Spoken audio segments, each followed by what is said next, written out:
role or something. Maybe he's seeing something beyond my intelligence or whatever. But nah, it was just me being ignorant, right? And the thing is, like when he first like when those allegations first appeared about like those young girls and all that, I was just thinking like, okay, like maybe like like people are just trying to like shut him down because he's speaking of something that's going against like the norm.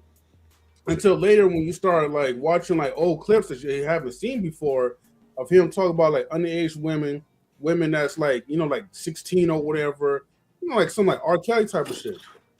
Then you start to realize and you start seeing like how like the other like what do you call it? Is it alpha man or the red pill whatever those red pill guys incels start describing more about like how they want them nice and young, how they like to mold them, how they like to control them, in other words. And then you start to realize, like, damn, like, man, like, he really was like on some type of shit. So, and the more you talk about it, the more you get on trial. What's up, Stan? Hey, what's up, guys? Look, cool. any of them show up in Miami with Myron and Fresh? Uh-uh. Uh-uh. Because once you do the Miami stuff, I'm out. Yeah, I agree with you Wait, on that. no. Oh, so is it? What do you mean when you say that? Say more.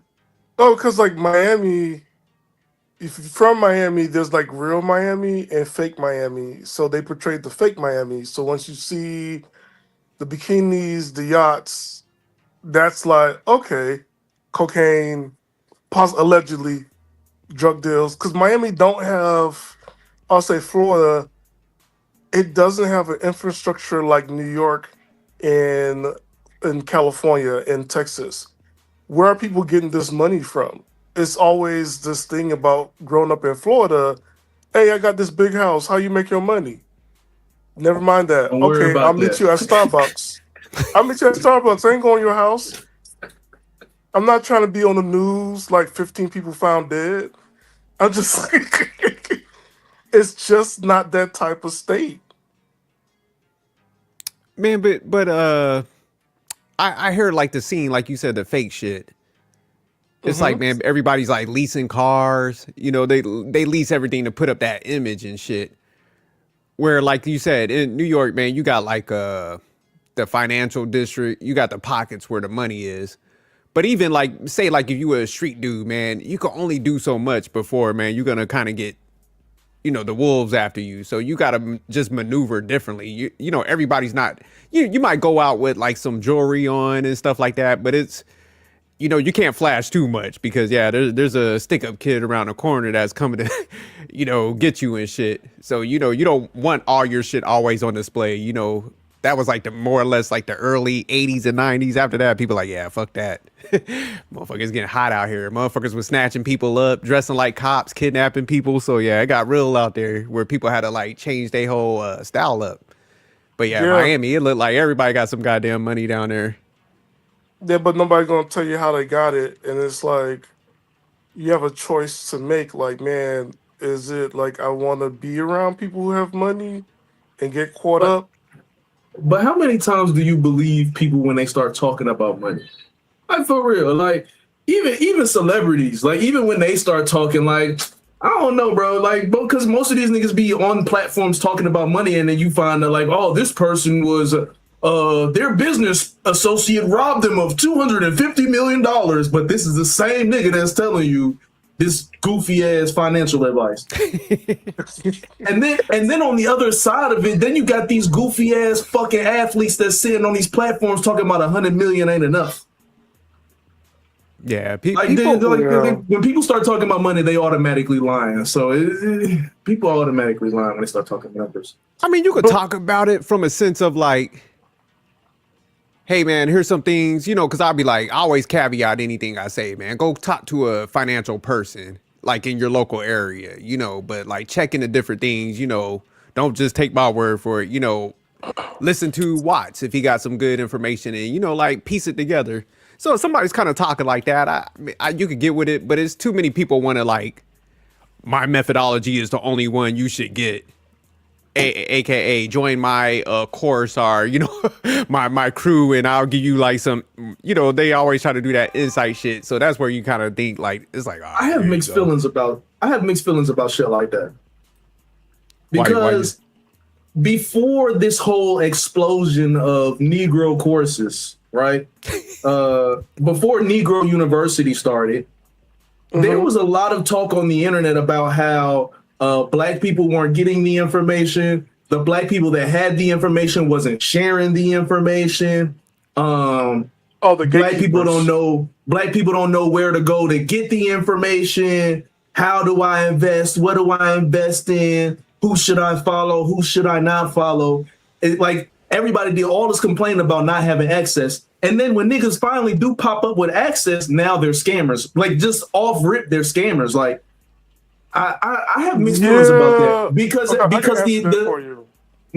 the part that a lot of people are always going to ignore is just because I created this course for you, just because you paid the $500, just because you logged into the app doesn't mean that it's gonna work, my nigga. Like most of these people that are paying for the course, they're paying for it because they're lazy as fuck and they don't want to do the work. It's not a scam. It's just a lot of people don't want to fucking work. And it's also a scam because if you watch JT Pocket Watcher, shout out to JT, along with the courses came up with a line of credit. And when people have been going into these courses and getting line of credit, the person that hooked them up with the course and line of credit was taking the line of credit for themselves and pocketing all the money. And here you are, you bought into the courses hoping that everything's going to turn out fine. You fell into this generational wealth talk, and now you're in debt. And you can't pay you can't pay back the line of credit back, but the person who hooked you up took everything and they're going off. The Black Wall Street movement, right? All this stuff is recent. I'm looking at stuff like 5 years, like within the last 5 years. First came the truck driving thing. Like everybody's trying to find a way of surviving and making it work, and nobody wants to work 2 jobs and work 7 days a week. People actually want to feel comfortable, right? But that stuff, like if somebody's not gatekeeping and they promise you everything else, but then they come around, they're taking money from you and now putting you in more financial jeopardy. That's what's going on. Miami is something else. Miami, they're selling you a lifestyle. So look, this is my thing with that. There's 2 things with that. Number one, yes, there's ain't shit people everywhere. As soon as an ain't shit person find out there's money on the wood, they gonna figure out how to get to it. An ain't shit person is going to do that regardless. Number 2, you are proving the point that I'm making that people don't want to fucking work. These people decided, okay, I'm going to pay for this course and I'm going to go to this conference. Oh, this guy seems like he's smart. He knows what he's doing. Instead of me doing the work, I'm going to give him the $20,000 to go invest for us because I don't feel like doing the paperwork or registering the LLC or going to do the meet and greets and doing the business to business marketing. People don't feel like doing this, just like you just said. They don't feel like doing that work. So you lazy motherfuckers take your money and give it to somebody like Anton Daniels and say, bring me back my 10X. And when the nigga don't do it, he's a scammer. No, you was lazy. I'm not justifying somebody running off with somebody's money. It is very imperative that people that are in these spaces that are trying to better their life, like it is important that you do this shit yourself. The courses that people are buying that I think are beneficial are the let me teach you how to do this and I'm here to help you. Not the let me get your money and I'll do it for you. Those are 2 different courses. Because what you're talking, like the trucking, for example, in 2018, when I moved here to Texas, I helped my uncle start his trucking business. I was in the house with him. Me and him, we watched videos on YouTube and then we finally did pay for a course. And that course is what led us down the path of getting everything done that we needed without having to spend a bunch of extra money. Because without that course, we didn't know that we needed a DOT. All right, cool. Once we got the DOT, what's now? Oh, shit, you got to get commercial insurance? Oh, shit, I didn't know there was commercial insurance. You know what I'm saying? Like there were things that we learned in that course. And none of what we did was done for us. It was all a matter of the lady sitting in the computer and saying, all right, this is the information you need. This is how you do it. I'm going to reach out to y'all next week and see where you are. That was very beneficial because we didn't know what the fuck we was doing. She gave us the information. And I hate how niggas get information in front of them and they still, oh, no, she a scammer. Yeah, no, I think what people saying a scam, because there's good courses on shit, but it's just like when you're dealing with certain things, I don't know about the trucking stuff, but I'm saying like as far as finance, man, somebody needs to sit down with you or calculate it. So if somebody's doing that part of their class, that's different because they're actually walking you through shit. But if they're giving you just the generic shit, you know, quotes and it's fast, they're talking about some like kind of fast money schemes and do this with your money. Man, money just don't work like that. It's a long-term process. So somebody's like, hey, man, like, this is one of those things you got to put your money in stuff and be patient. I'd be like, okay, they're giving you solid information because they're not trying to sell you on that get fast rich shit. So, you know, it's stuff like that. But like you said, they're solid courses, but it's like how they proposition it. It's like they're going to walk you through some process. It's not going to be one of those things like you just sit down and all of a sudden you left on your own. So that's where it becomes the scam. But nah, information ain't bad. There was another part of what Stan said that I wanted to touch too. Was the money part, right? Everything's not gonna be free in life, bro. Like, for example, Stan, I fuck with you the long way. Let's say, for example, you came to me and you said, Watts, I wanted to start a trucking business, bro. And I said, all right, Stan, I got you. I'm gonna lock you in. Like, I'm gonna walk you through the process. I'm gonna sit on the phone with you while you fill the paperwork out. I'm gonna help you do everything it is that you need to do. And we're gonna get you rocking and rolling. But I'm telling you that the longer you need me, the more information you need, at some point, I'm going to get some money from you, brother. I fuck with you the long way. But just because we homies, why should I be doing this work for free? No, and you no, know, that's like, different. But this is different. That's culture, but this right? is what I'm saying. But this is what I'm saying. As soon as money gets involved into a nigga trying to give some game, that's when all of this, I don't know, you just trying to take money. Like, that's where that disbelief comes in. And like, why do you feel like this information should just walk into your pocket? Like, for what reason? You're gonna have to pay some, hey, you're gonna have to give me a percentage of the company. You're gonna have to pay me for my time and services. You're gonna have to donate to my fucking football team or something. You're gonna have to look out for me in some way, cuz even though we homies. Yeah. No, that's different, right? That's the coaching aspects, and you do have to pay a professional to run things down, right? That's like the courses. Courses are smart. I believe like sometimes courses needs to be books, and people just need to learn how to read and not bother you, right? Coaching is something different because you got to pay for that. Because when you get a coach or a gym instructor, you pay for that, right? What I was talking about when the money aspect came in, it was from, like, if you watch JT the Pocket Watcher, it is that some of these guys, and just go call it scammers because everybody's into that song Spin That, it's like they're getting you to go ahead and fill out a line of credit, and they're telling you to buy this property that you never seen, and it turns out to be their property. And then everybody's putting money into using this line of credit. That nigga mortgage. You know his what I'm saying? mortgage. Or like, hey, we're going to make our own Bitcoin. You're putting in actual money, and it's not even the actual Bitcoin. And you thinking you understanding Bitcoin. And you know what? Let's go ahead and, since he's a public figure, let's talk about DJ Yellow or DJ Envy. When he was selling houses with his business partner and that fiasco. Like, people thought they were buying houses, he got all this money, and people didn't have a house. So it's sad because, again, you know, everyone, we don't have a money. I feel like one person, this one person, she put out this way. She's like, if you got problem and money is your problem, you don't actually have a problem. It's just money, one. Two, the money problems that we all have is not that we don't have money, it's how we're spending our money.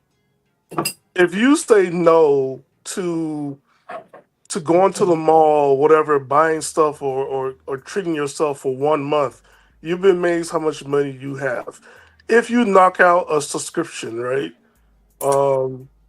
Just say you knock out something that you don't watch anymore, like a Netflix subscription.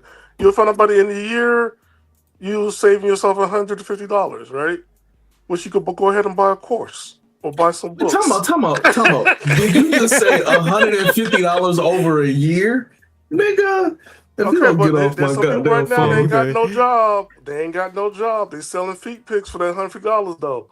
So for those, but this is what I'm saying to you. Like I hear what you're saying, and in theory, what you're saying makes perfect sense.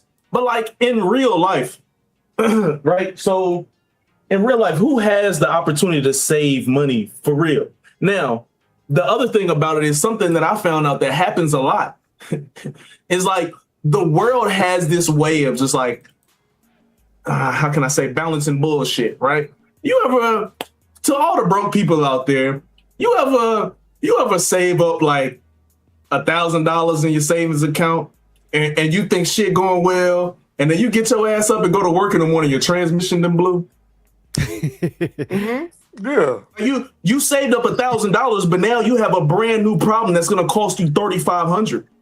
Now here's something You done ready said, for it. hey, you did every. Hey, Stan says skip Starbucks. You know what I'm saying? Go to 7-Eleven, get the dollar coffee. He said, skip McDonald's. We got McDonald's at home. You feel me? The hamburger helper, the ramen noodles. You gotta lock into that shit. I did that shit for a whole year. Saved up $1,000. And lost 50 pounds of fat. And my ass already, I'm already 150 and I lost 50 more. Okay? I did everything I was supposed to do. And life kicked me in a motherfucking mouth, and all that money I saved is gone. You know what I'm doing this year? Blowing every fucking penny I got. But here's the deal, right? But here's the deal. Here's the deal. I think we should rob Stan. Here's the deal. Here's the deal, right? But you still have $1,000, and that problem is not magnified. It's like, oh, I got money to solve it. No, based on 100 watts of scenario, you would you would have negative $2,000. But still, it's like he's closer to where he needs to get to. He might not. You know what? I could go ahead and sell the car, since he's Mr. Like, I can go ahead and buy a new car, trade this car in, and I got $1,000, and I could walk off and just only pay $400 because I know how to read all the stuff and get a new car. He got the skill for it. Now he got $600 for a while. Yeah, but yeah, I mean, I agree with Stan, because if you think about it, right? I mean, unfortunately, like, shit happens, but you was like indirectly prepared to kind of deal with it. Daddy, I don't know. Go ahead. What you saying, M3? So what I was saying, right, is that like for Watts, like he was indirectly prepared for that. Like I was in a similar situation where, I mean, I had some money saved up, but unfortunately, one of my tires blew out, and you know I had to get basically like replace like all the tires because they was already like bulging out anyway, you know, and that cost me something. But now, like, if I didn't have like, you know, a little bit of money to the side that I saved up, you know, I would have been, you know, further behind, you know, more like in debt. The point is that sometimes, man, like, you know, like you said, like life does have a way to balance itself out. But because like you save so much and you feel like, hey, man, I work hard for this. I saved it. I want to enjoy it. But now, man, something happened and I got to take care of my responsibilities. I know that could be discouraging. And then it just makes you just want to like just spend and just like, you know, whatever. But sometimes, man, like, you know, it is like what it is, man, until something else like, you know, happens or something else like bounces itself out where you're rewarded like even more. But y'all sounding all optimistic. I think 100 should get a Roscoe, one of them street throwaways, and rob Stan, like I said. Then you're gonna have about 4,000 or 5,000. Now you're gonna be up for real. Or he could do, instead of like the boys is gonna get him a cake and being upset about that, like, hey, since you're gonna give me a cake, can't get $3,000. See, there you go. $3,000? Yeah. Hey nigga, I was about to go get a $4 Betty Crocker and put that shit in the oven. You talking about But your $3,000. boy was gonna like spend the cake on you like for your Hey, birthday. brother, Like, hey, I wanted to. why don't you Hey, go ahead? I I wanted need to let you. 3,000. No. I I need wanted to let you know 3K. you was appreciated, not take care of your bills, my nigga. You not one of my bitches, bro. That's No, major appreciation. That's major no. Now that's some gay appreciation. shit. I'm not paying my homies' bills. That's not That's not happening. gay. That's like your Nah, brother's keeper. I'm passing on that You're part. being your Now look, brother's keeper. let me be clear, because I am a proponent for suck it the fuck up and get it done, right? If you saved up some money, some shit happened, and you still short, suck it the fuck up and get it done. I'm a proponent for that, right? I'm just saying that I understand the world that exists where all of that whole saving money and skipping stuff and all of that, like I understand a world where you actually do try it and the shit don't work out the way that you wanted to, and you say, you know what, fuck it, I'ma just go broke. I'ma Klarna and Afterpay every fucking thing. Oh no, Just fuck don't do it. that. Just fuck it. I see Don't why do that exists. Don't do However, that. the reason I also understand that exists is because where this conversation started was talking about Miami. Because again, nobody's talking about where this money is coming from. Ain't no telling how many times a motherfucker get in front of the pack and spend the whole shit. Or you get a loan from somebody around the way with a super high interest rate. You know what I'm saying? With a VIG, not an interest rate. Somebody give you a loan with a VIG, not an interest rate. You know you're in the wrong spot when he gave you a VIG, not an interest rate. Okay, but look, man, and like you were talking about, in Miami, people go broke every day and do dumb shit to make money. Every day. Like you said, only to show off. selling toes, selling booty hole, selling all kinds of shit. Every day, especially in Florida. To show off. What would y'all kind of classify Andrew Tate in them? Would you put him in the scamming category or like valid information category? Scamming. Well, everything is secondary to predator. Yeah, I like to put them like in the scamming category because there was a video that explained like how like their courses kind of went, and I didn't really see like the benefit of it. You know, like imagine like you're paying a dude all because you can't get no pussy. So you want a guy to teach you how to be like this alpha man that's from the Matrix, just so in hopes that you could kind of like, I guess, attain like a 304, you know, that don't even want you anyway, but your money, if you have money, that is. So you go through all this like this rigorous training, where Andrew Tate is not even teaching you himself. Like he's bringing in and like paying some type of coach just to like go fighting with the bull. All right. Now, I just heard you say that, and the scam that popped up in my head was these niggas that paid him to teach. They basically pay Andrew Tate, hey, teach me how to get girls, for this motherfucker to give you a course. You went through the entire course, and not one time did you go outside and talk to a female. Yep. Now that is 100% a scam. That I 100% agree is a scam. Like that shit Fresh and Fit did. Like, hey, I'm gonna teach you guys how to be real men, be alpha man, and then you pay all that money to get on a boat full of other niggas. Y'all paid for a sausage fest. You're bugging. We're prostitutes. You're bugging. Okay, I pay for a sausage fest. Here's the thing, right? I will kind of be more heavy on Walter Fresh or whatever more than Myron. Myron's just more of like he's just all over the place. You know, we already know that the dude don't like women anyway. Point blank, period. Or now, black people, or his own people. But the thing is, like, okay, is he more like reliable, more efficient when it comes to like learning how to invest into like property, other than like talking about women? I don't know. Like maybe, you know. No. But as far as like with Fresh, this dude's all about like teaching somebody how to spit game to women, but really you're just paying like, you know, actors to pretty much be with you that don't even want to be with you. Man, there was like a video, man. I wish I had just saved it and pulled it up, man. But man, Dean the Great, I think his name is Dean the Great, or no, Adrian Borner, right? The boxer. Man, he clowned him, man. He was like, hey man, dude, Fresh, like your breath stink right now. You know? So you going around like trying to teach incels how to be high value man like you think that you are, but none of these other white women are even respecting you. They don't even want to be around with his presence if he doesn't have money like so I could tell I would say for sure, like if you buy like a course from Fresh in particular, yeah, you definitely get a scam. You buy a course from anybody, you're losing. No, I'm not going Like for that. to talk to women, like here's Talk to something. women. Like Okay. like that's a course. Like you have opportune times of getting rejected and finding out where you fit in since middle school.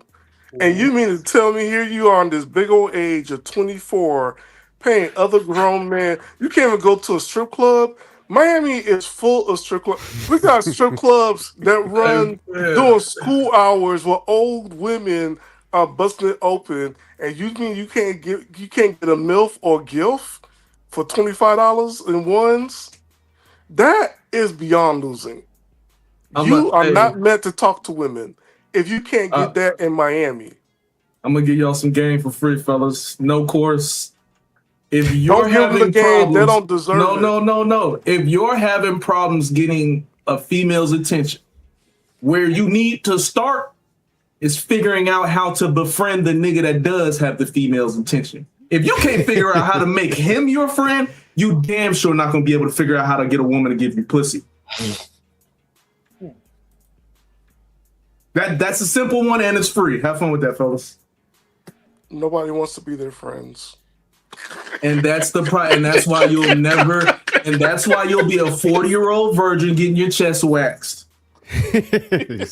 I see those guys all the time. They don't need friendship. I just send them away. I'm not helping you. Yeah, you want to help them out? Stan? No. Sometimes some people are not meant to be helped. It's just a reason. Okay. God is protecting everybody from you. It's not everybody's fault though. Sometimes it's not everybody's fault, bro. Like I didn't start getting female attention until I hit my 20s. Like in high school, females weren't really checking for me. There's plenty of dudes that's in they early 20s right now, still goofy as hell, ain't figured out their acne yet. You know what I'm saying? They still ain't hit their man body. Probably still don't know how to wash his nuts for real yet. Like he just ain't there yet. He just ain't there yet. You get a grown woman. You can't get a grown woman, you don't deserve it. Hey fam, he can't even make friends. How you gonna get a grown woman? Sex. What'd you say, sex? Hey, man, you can't get like sex. You can't have a conversation. What you mean? You skipped some stats there. Miss Johnson need help. Like mow lawn your lawn, Miss Johnson. I could do that. So you say he got to dig at the bottom of the barrel, pretty much. Get his weight up. Go shirtless. Come on in, young man. That's his trauma talking. Don't listen to him. That's his trauma talking. Yeah. So, look, tell him go knock off some cobwebs. That's nasty. Look, man, we all that's training. That's training. Can't get the woman. That is a that's the practice squad. You sometimes you can't go to the NBA, man. You got to start off at like YMCA basketball. Then you got to build up to AAU, the high school team. You can't just go to the league 100. You got sometimes that handicap chick. You gotta do your thing. If you was hungry, would you rather go fishing or eat a dog? Both. You said if I was hungry. If you was hungry, would you rather go fishing or eat a dog? How hungry am I? On the brink of starvation? And that's the problem. And that's the problem with you thirsty ass niggas right there. Like you wasn't thirsty. Like you never been thirsty. I have been, and I know the danger of it. That's why I got 5 kids now, nigga. Well, that wasn't a danger. You just didn't pull out. It felt good. Man. Hey, honestly, I think that was a bad analogy with the dog and the fish stuff. You should have compared it to like starvation versus McDonald's. Okay. No. McDonald's. You're hungry. Would you rather starve, or would you rather eat like a McDouble? And McDouble. You already know my answer is going to be. Mine's McDouble. I'll do the McDouble. I'll choose starving. No, but I'm saying if you starving, That's why I was like, man, you got to paint the picture of starvation. Say like you in the middle of I Sahara desert. I didn't even say starving. I just said hungry. And hunger is a relative term. You fat motherfuckers be hungry every hour and a half. I can go eating once a day. I think I'm only eating once today. That's why I had to put it towards starvation, though. I'm like, man, if I'm starving, yeah, I'm polishing off that dog. But see, and that's the but that's the problem. You're not starving, dog. You just hungry, bro. Starving. You think you starving. Ribs touching. And now you over here knocking out Miss Johnson in the walker rather than going to just make some fucking friends so you can figure out how to get some pussy. Yeah, Miss Johnson got friends. How you know Miss Johnson ain't got a good heart? Y'all big tweaking. What you mean? I'm on the bingo night on Saturday. Oh, y'all told Oh my God, look at him. Wait, hold on, Stan. You got to start with levels first, right? You know, in picture this like in every field game. You don't never start with level 100, right? Because like you totally suck. You got to start with level 1, get comfortable with it, and then gradually like move up. Like Tetris, for instance, right? How it goes. And level 1 is Miss Johnson. Right. So, old ass. So what you got to do is right. You have to understand like where you're at in particular. If you ain't got the looks, if you ain't got charisma, you ain't got no goddamn swag anyway, or no money in your pocket to like pay some hoes. You got to start somewhere where you're going to be accepted. What's the old saying? Like, go where you're celebrated, not where you're tolerated. Do that a couple times. That's a bar. Oh. This is red pill light right here. That's what's happening right now. This is red pill light. Hey, fam. Y'all skipping a whole bunch of steps. You know, what this motherfucker got an Andrew Tate tattoo on his back. You know what the first step is? You find one chick. You find one chick in your. If you're a young bull in high school or college right now, this is your first step. You find one chick in your entire fucking school, and you figure out how to make her laugh one time. That's the first step. Just find one chick and figure out how to make her laugh one time and just multiply that, bro. I swear to God, you keep making them laugh, bro. They drop to the ankles. Yeah, all that Miss Johnson shit. Hey, fight in your weight class. You want a better analogy? Fight in your weight class. Miss Johnson gonna have your nose wide open. She gonna have your knees by your ears and have you holding it open while she eating dangleberries. Keep on. Miss Johnson gonna have you turn wide the fuck open. Keep on fighting your weight class. Hey, y'all don't listen to 100. Okay. Y'all better go to Miss Johnson, old ass. Yeah, Miss Johnson. 100 gonna have you think you Eddie Murphy and shit. You gotta forget about the sexual experience that you gained from Miss Johnson, because you're like a goddamn virgin. You don't know how to tongue. You don't know how to do anything, right? Mm-hmm. So Miss Johnson's gonna teach you all that type of stuff from level 1.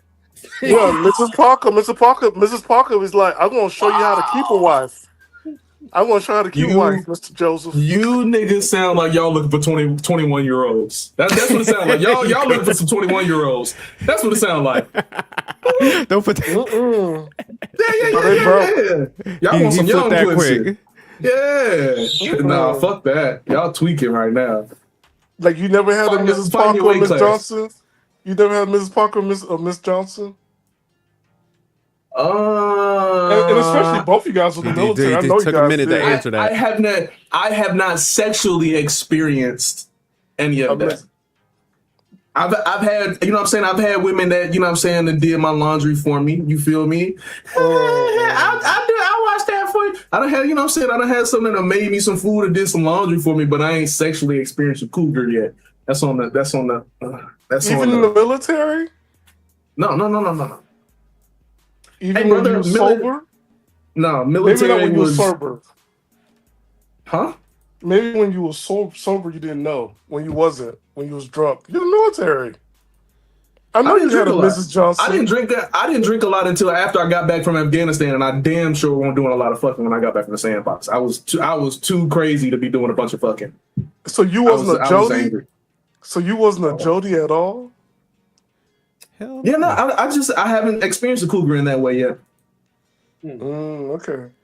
And everybody wasn't getting drunk like that, man. You was acting like motherfuckers was doing peyote and shit. Like they was like passing out. I was asking, were you guys Jodies? Like y'all didn't, you know what I'm saying? Nah.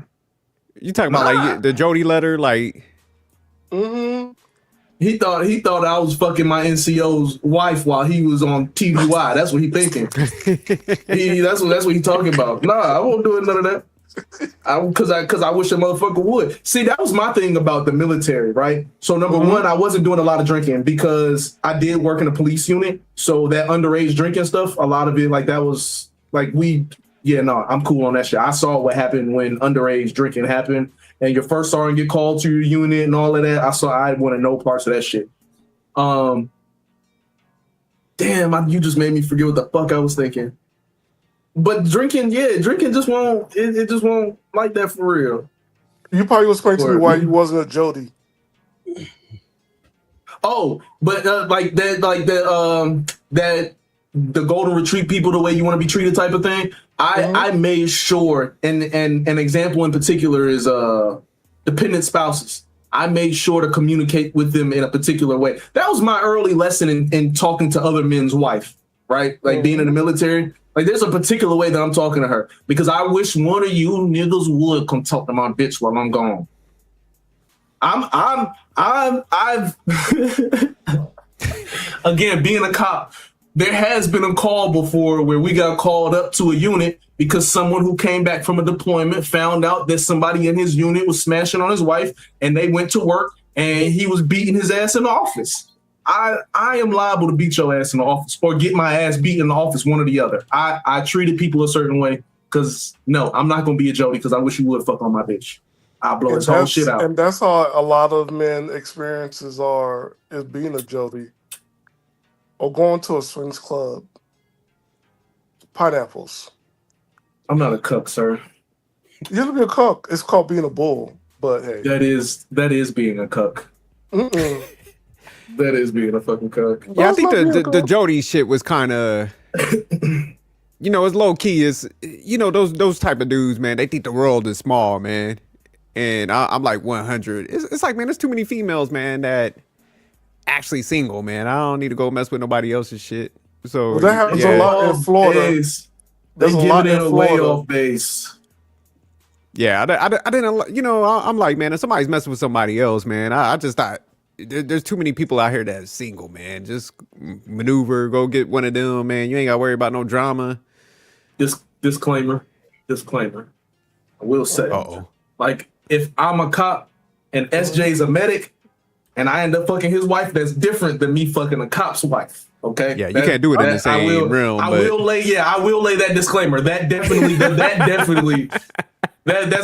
on the table. Okay. I'm gonna just lay that disclaimer out there. Not in unit. In unit. I'm not a Jody to somebody in unit. And that's mainly where the premise comes from. Did. Man, no. You trying to put like restrictions on it? Nah. He's like, well, if they was a cop. No.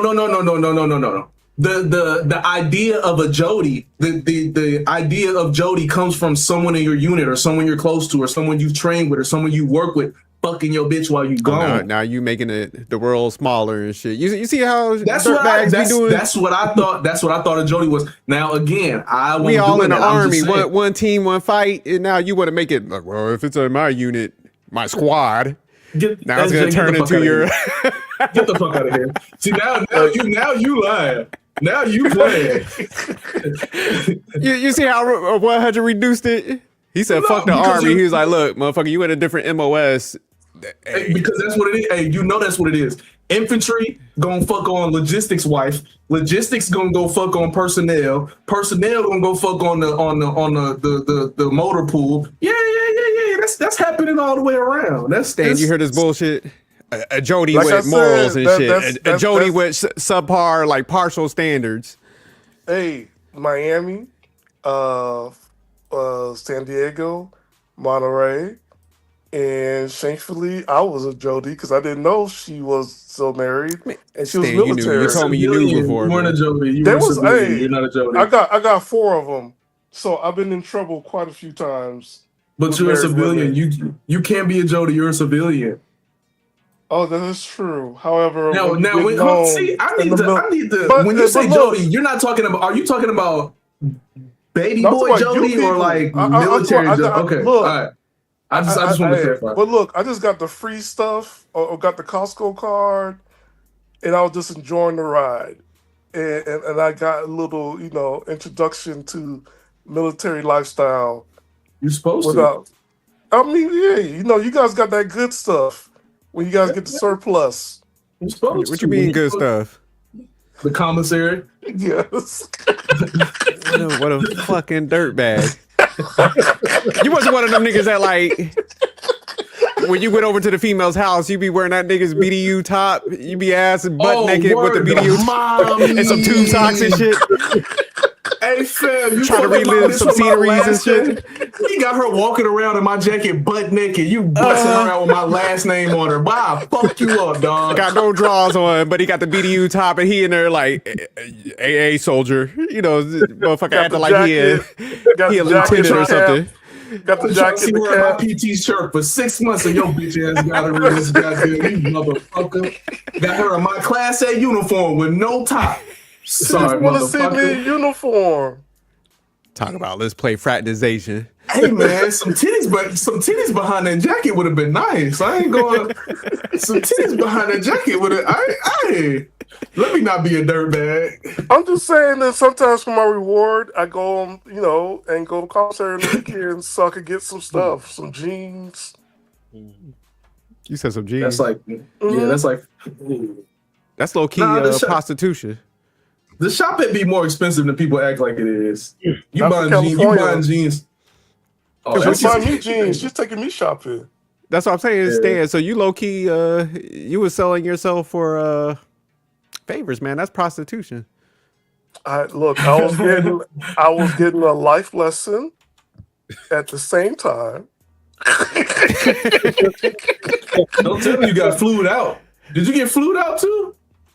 That's another lifestyle we'll talk about. Oh, he But been flued out. Yeah, you done been flued out. You been, that's why- you that's done why been I like trafficked grown and women. smoke shit. Stan done been trafficked and smoke shit. That's why I like grown women, because I was getting stuff. Yeah, us toxic men need to stop leading other men. That's why you mess now. Grown women nowadays, they broke, but grown women back then, oof, man, driving around on campus in a brand new car that's not He mine. said grown women now, bro. That's funny as hell. Oh, that's funny as hell. Well, here's another thing too, though, because back then, like the majority of women used to also take care of themselves, right? Even like I think the older ones are still taking care of themselves now these days, but back then, you had a Like how far back are you talking about, man? I'm talking about like Them back, bitches was built like Barry Sanders. You better stop lying, No, goddamn it. You no. acting like they was fine or some shit. No old women. No, they weren't. Hey, if he talking about 90s fine, that's what he talking about. He talking about 90s fine. Yeah, Like what age group though, man? You gotta put some time frames on it because you can't. Them old shit. I can't let you lie like that. 90s to early 2000s, like you guys figured out on that part, right? So You talking about like 40s though? That's what I'm saying. Like Oh, you talking about, okay. 40-year-old so women? At what age in the 90s was fine? is yeah, what he yeah. asking. Were you talking about? shit, that's a good question. I would probably say like women back then, right? Because if it was the 90s, I definitely was in the teens. So I'll say like maybe between like the 20s and 30s or whatever, right? I can't go far to like okay, 40s, okay, whatever. okay. 40s, it was like it was looking like grandma age or whatever. But between like 20s and 30s, right? Women was well built, and especially even in I would say even in the early mid 2000s, I would say probably back in like maybe 2005 or something like that, or 2008. There was a wide selection of women, right, that you could look at and be like, damn, right? You could just appreciate like the lustful beauty that comes around. But now these days, like a lot of them are built like linebackers, and so the options, right, to really want to go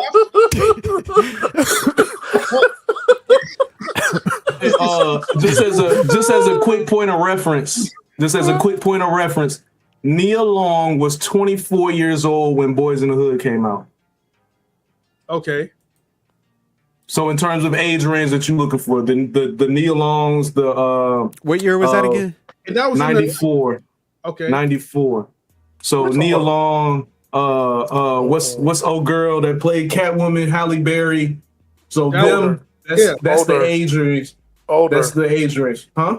And Halle Older. Berry back then, like I know, no, Halle Berry was in her 30s when in this time frame. In 94, she was in her 30s. But it's older. Claire Huxtables. Oh, those older. Oh, yeah, those a lot that's of way older. Way older, but Sanaya please, Lathan. just keep in mind. Nia Long, Sanaya Lathan. Let's keep in Nia mind. Long, Sanaya Lathan, Let's because keep in those are my mind. two I'm the favorite same right there. guy. I'm the same guy that messed with a girl in college, and I did not know I had her mother and grandmother at one point in my life. And I bet your grandma was still like fine shit, right? Yeah, I met her at the gym. See, that's what I'm saying. I ain't fucked nobody grandma, bro. I didn't know she was a grandma, sir. I know she was rich. Look, bro. She had a 2-seater. Bro. It's just And she was in the Avenues. Like, what do I'm in San Francisco. Avenues, rich. I'm on. What age group? We gotta go. Hold on. What nationality? Stan? No, they were black. Yeah, they were black. Like I said, yeah, but not black. Like they're black. Yeah, they black. But that's why we Stan was talking about. Like, oh no! Finish what you were saying. They're not black. Like what? Finish what the fuck you were saying. Not to imagine y'all see black people, but they were black. You said not what you mentioned. What you see black people? Well, black people, yeah. Because like when people say black, I think people think of black people of like, oh, they just chunky. They weren't chunky. They were like well-to-do, come from good families. They were like suburban rich. niggas. They were suburban niggas. They were they rich. Okay, so some suburban niggas. That sounds like some shit some suburban niggas would be doing. Grandma, mama, and the daughter. Hey, bro, low key, that sound. Ooh wee. Oh, please, like you wouldn't do it. With my brothers, I've done that with my brothers, See? but we're brothers, bro. Nah, fuck out of here, bro. I wish I would be Eskimo bros with my father. I'm gonna be Eskimo bros with my father. Look. Like I mentioned before. So you said the grandmother, the mom, and the daughter. They were all separate time period of my life. I did not know that they were related. That's how small San Francisco is. San Francisco, a good sized city. Stop playing. It's 7 miles by 7 miles. It's not that good. Stan, I hear you, brother. I hear what you're saying. But don't lie to us. You're telling me that your luck was good enough for the same bloodline to knock your head luck? 3 times in a row? Luck. That's not luck. So okay, so you didn't know. I didn't know. How I knew when she took me to the family house, and I was like, I've been here before. And I have moments like that where I'm like, oh man, I've been here before. Oh, I really was here before. Wait. So wait. Who do you fuck first? The grandma, the mother, the mom. The mom I did first. Okay. The grandmother later, because I was in junior college. So I'm meeting all these older women in junior college. Then I get to university, and that's when I met her. And no, you're not Great Pill. And that's it. You just came in like at the wrong time. Yeah, Great Pill. You all good. You okay? Well, I'm just saying, like when you young black, like you just an experience for everybody else here in the Bay Area. Stan's full of shit. I'm sensing Tinder. What's his name? The Tinder swindler. I'm getting those type of vibes, man. You targeted these hoes. All that coincidence. You was targeting them, Stan. If you go to the right gym, yes. Oh my god. Hey Stan. Do you like chicken or steak on your word salad? I'm just saying, if you go to the right gym, then yes, there's a target. Mm-hmm. Okay, hold on. So let me just get to the point, right? The point of us having this conversation is that back then, right, there were more of a selection, right, to choose from. So men could kind of afford to be a little bit picky, like when there was more fine women around in the vicinity. But now these days, right, most of those women, they got older, or some of the younger women, right, they're just not in shape like how they used to be. Like, man, I don't think so, man. I think they're actually. I think people are hitting the gym more. I'll say now than back in the day, man. Right now, bro. Like, listen, brother. And that's why these dudes are more desperate. It's not the fact that, like, okay, that they can't get the women. They just can't get the women that they really desire because they're not around. Because people weren't working out like that. Like you said, they'll be like natural shit, but they wasn't like hitting the gym like they hitting it now, man. I think there's In more like California, yes, we were hitting the gym like that. California gyms stay full. It's, you know, they're declining, right?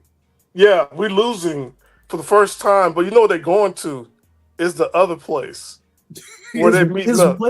Is With weight the the other only place. metric the only metric that you're talking about here? No, Okay, Again, so the gym. So this is why the gym working. So is it like gym working out aesthetics, like physically? Are we only talking about physically in terms of the selection of women between then and now? There was Is that what yeah. I'm I'm talking about aesthetics because y'all them chicks back in the day was built like Asian men. Let's stop playing. They wasn't thick like that. Yeah. Well, maybe in New Yeah. York.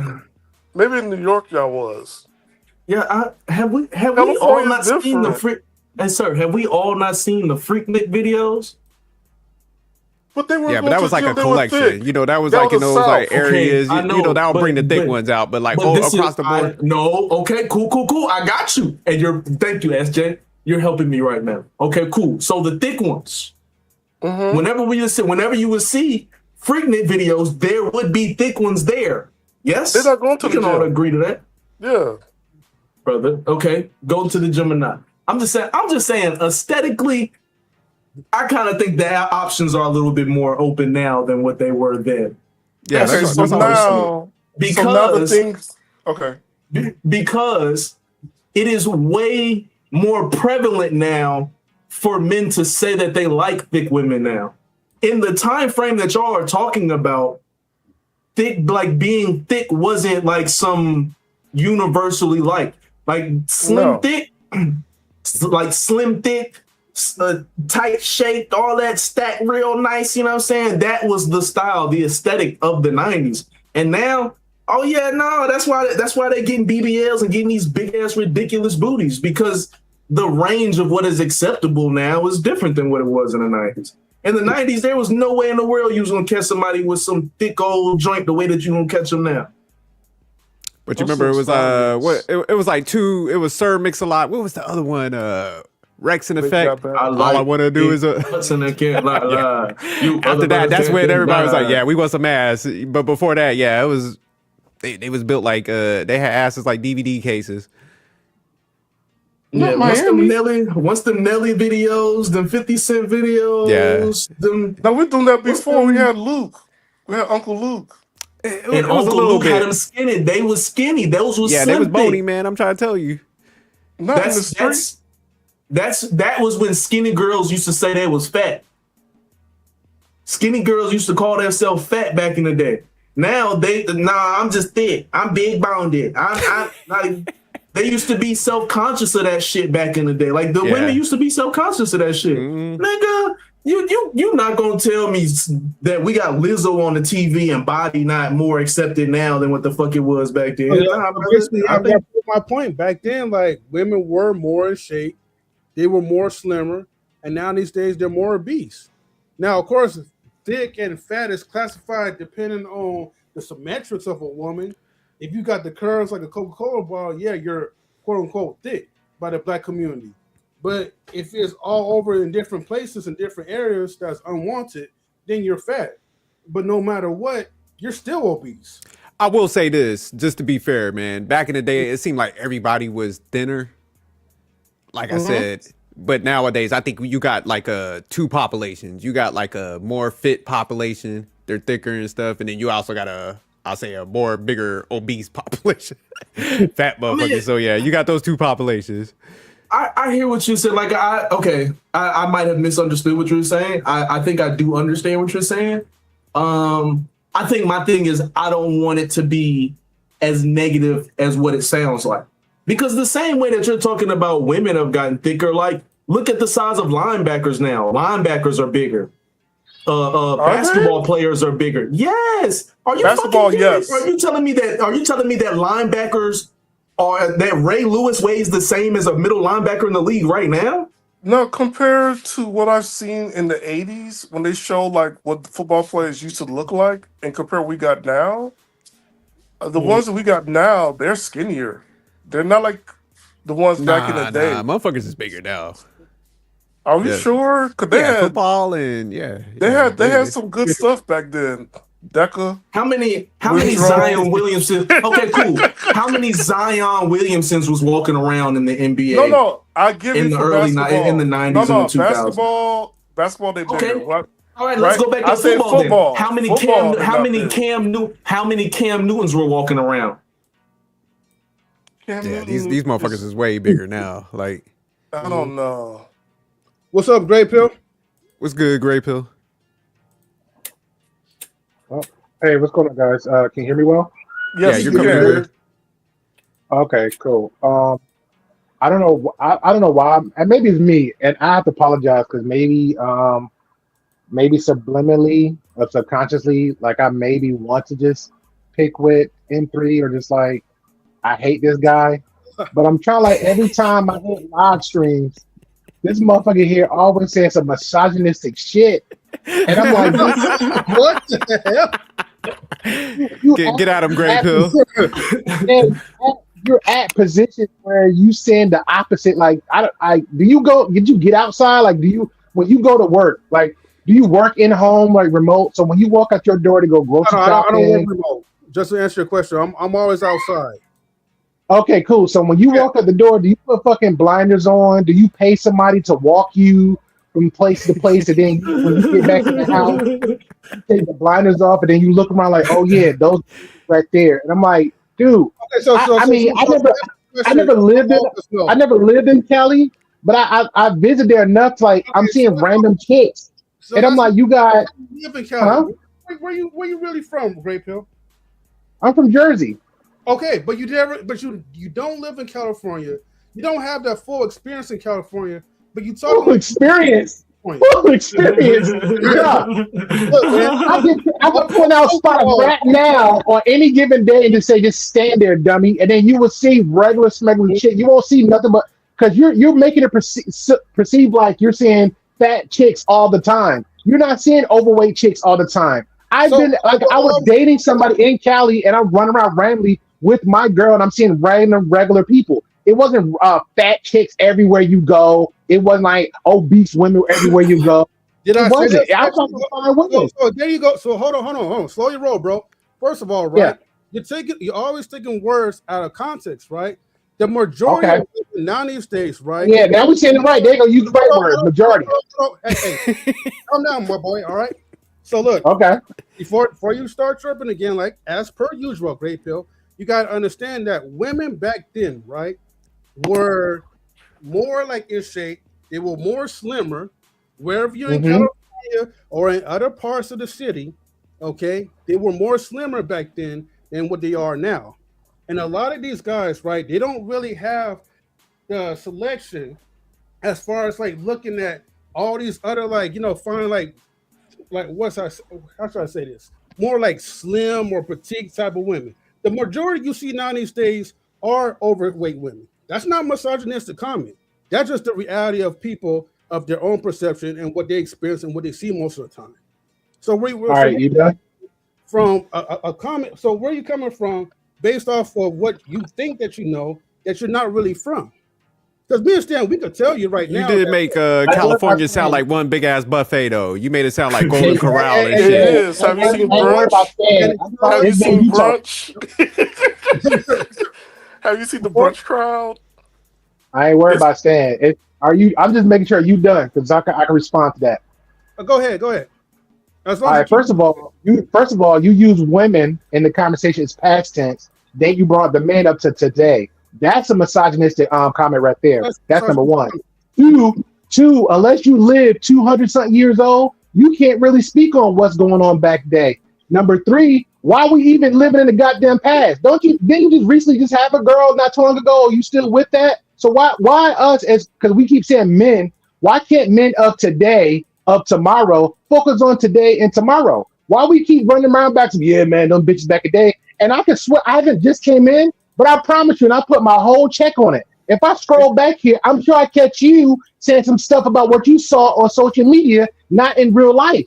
I'm sure I would catch you saying something like that. Now, since we want to call out names for that little 2 cents you just did, I bet you if I bring up Jerk as a witness, hey Jerk, Did he ever bring up like some examples from what he saw on TV and social media in the past 30 minutes? Yes or no?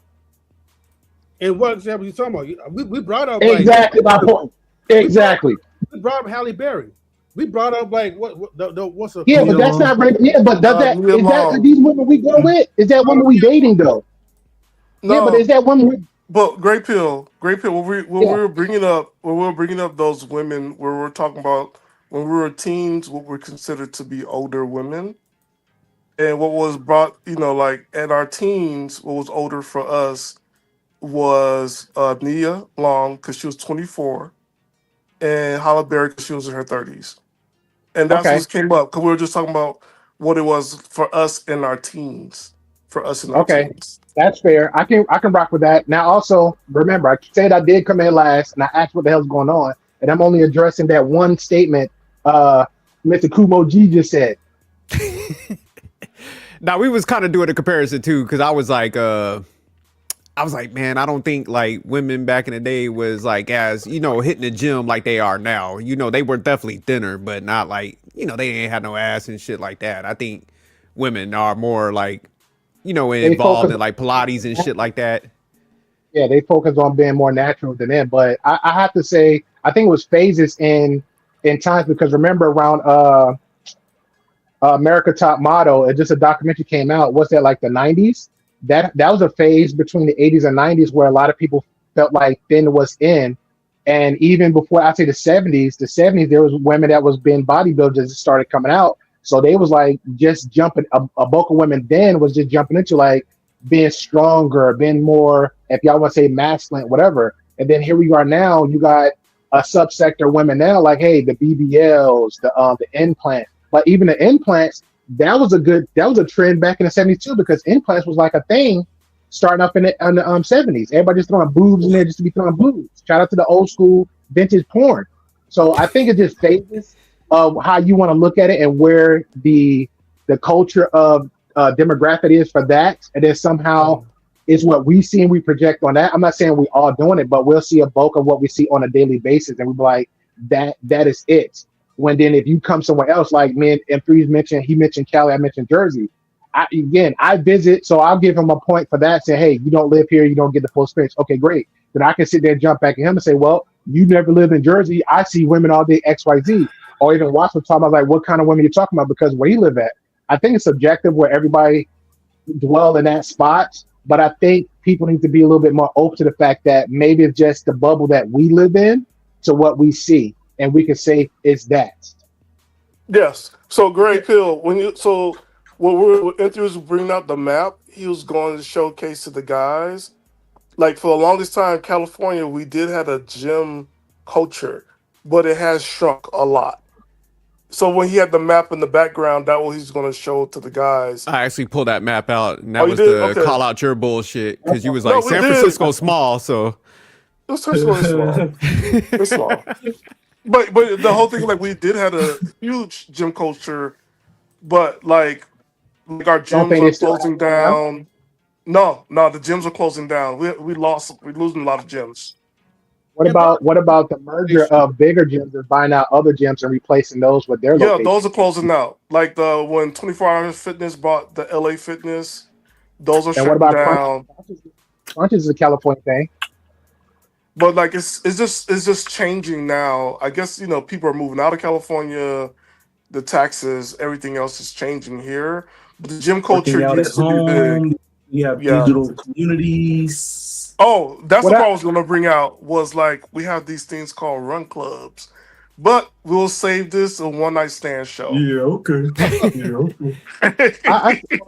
I mean, unless you're saying gym culture as far as like just going to the actual gym, I think gym culture is pretty much just like the equipment used at home. Like I think Mike Tyson was promoting that boxing pad a year ago. Then they had the one you put up against the wall and electronically tell you everything. Then you had like the virtual bicycle. For me, I think gym culture is like just expand it. You don't have to go to the gym because Planet Fitness was a perfect example of it. Like you go there to work out, but you see overweight or disabled people eating a pound of pizza at the equipment, or you see people your day like my schedule was 5 to 6. When I go there, I see that person hogging up that one equipment. I just need it for 15 minutes. So I think gym culture kind of expanded. So if you're saying like gym culture is like go to the gym, then yeah, then that may be dying out. But gym culture to me is people have groups. I had a group. I had like a thing where when I was like hardcore in the whole fitness thing, I had like accountability people like in a group for Facebook, and then I joined theirs, they joined mine. So I don't know. I think it expanded. And again, that what I said, that started in when I left from Jersey. That started like around 2015, 16. So I think people like start finding their own communities and make it like that gym thing. Like either this workout, cardio bros, cardio sis, or bodybuilders or track runners or bikes or cyclists. You can't really cycle at the gym that much. You can do it outside. Because that's what I was trying to get at, Gray Pill, because like you said, man, you got CrossFit now. I know like my wife, she be going to that Orange Theory. So I think it just, like you said, expanded out. But just like back in the day when people was in a like early 20s and stuff, people wasn't really working out like that. Like, but when I go to the gym now, I see a bunch of like younger kids, you know what I'm saying, in there like in groups and shit, actually like working out and shit. But like you said, that could be anecdotal.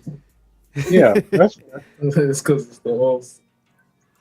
Look, man, in terms of past versus present, I do understand what Great Pill is talking about. It's just like, all right, that shit's already done with. Like, what are we doing with right now? Like, I do understand what he's saying when he say that. But again, it's just like, I don't know, bro. Like, I hear what you're saying, but that shit don't matter, man. There's too many niggas lying, acting like they don't like big girls, man. Stop acting like you don't like some cushion, bro. Stop that shit, man. Go get you a big girl, cuddle up with some ice cream, and watch you some Netflix. Stop fucking lying, bro. All true. Like, niggas be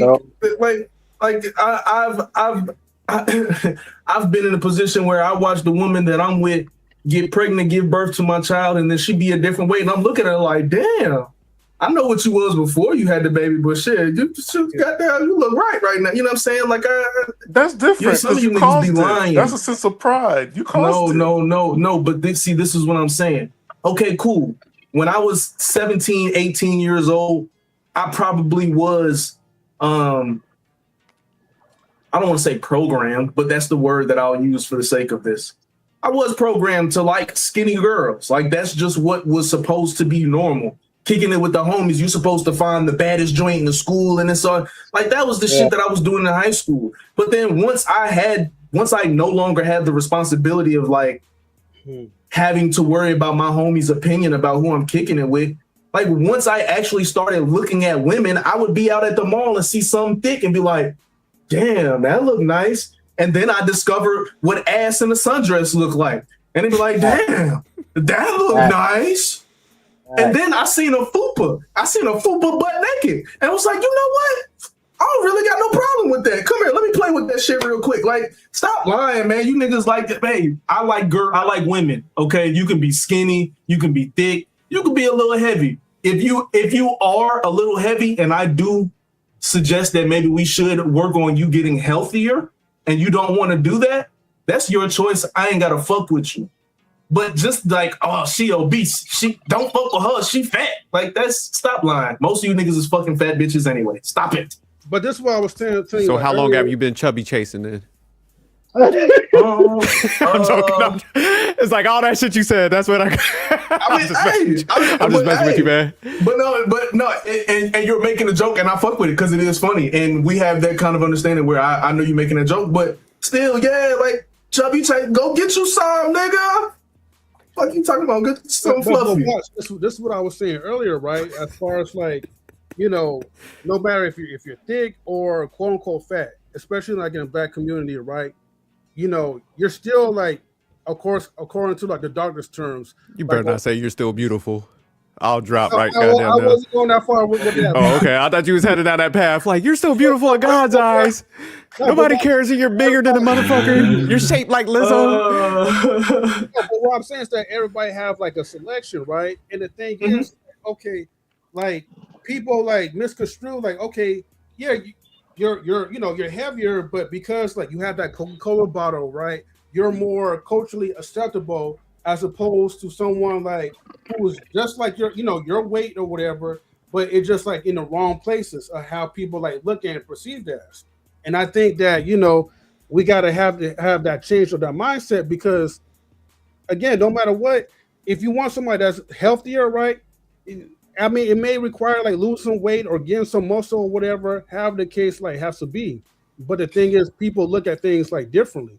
And if you're the type of like in the super, hold on, Great Pill, but like let's just say like you're the type of dude, right? That you go into a superficial mindset where it's like, okay, man, I gotta get the prettiest chick or whatever because Andrew Tate told me to do so or whatever.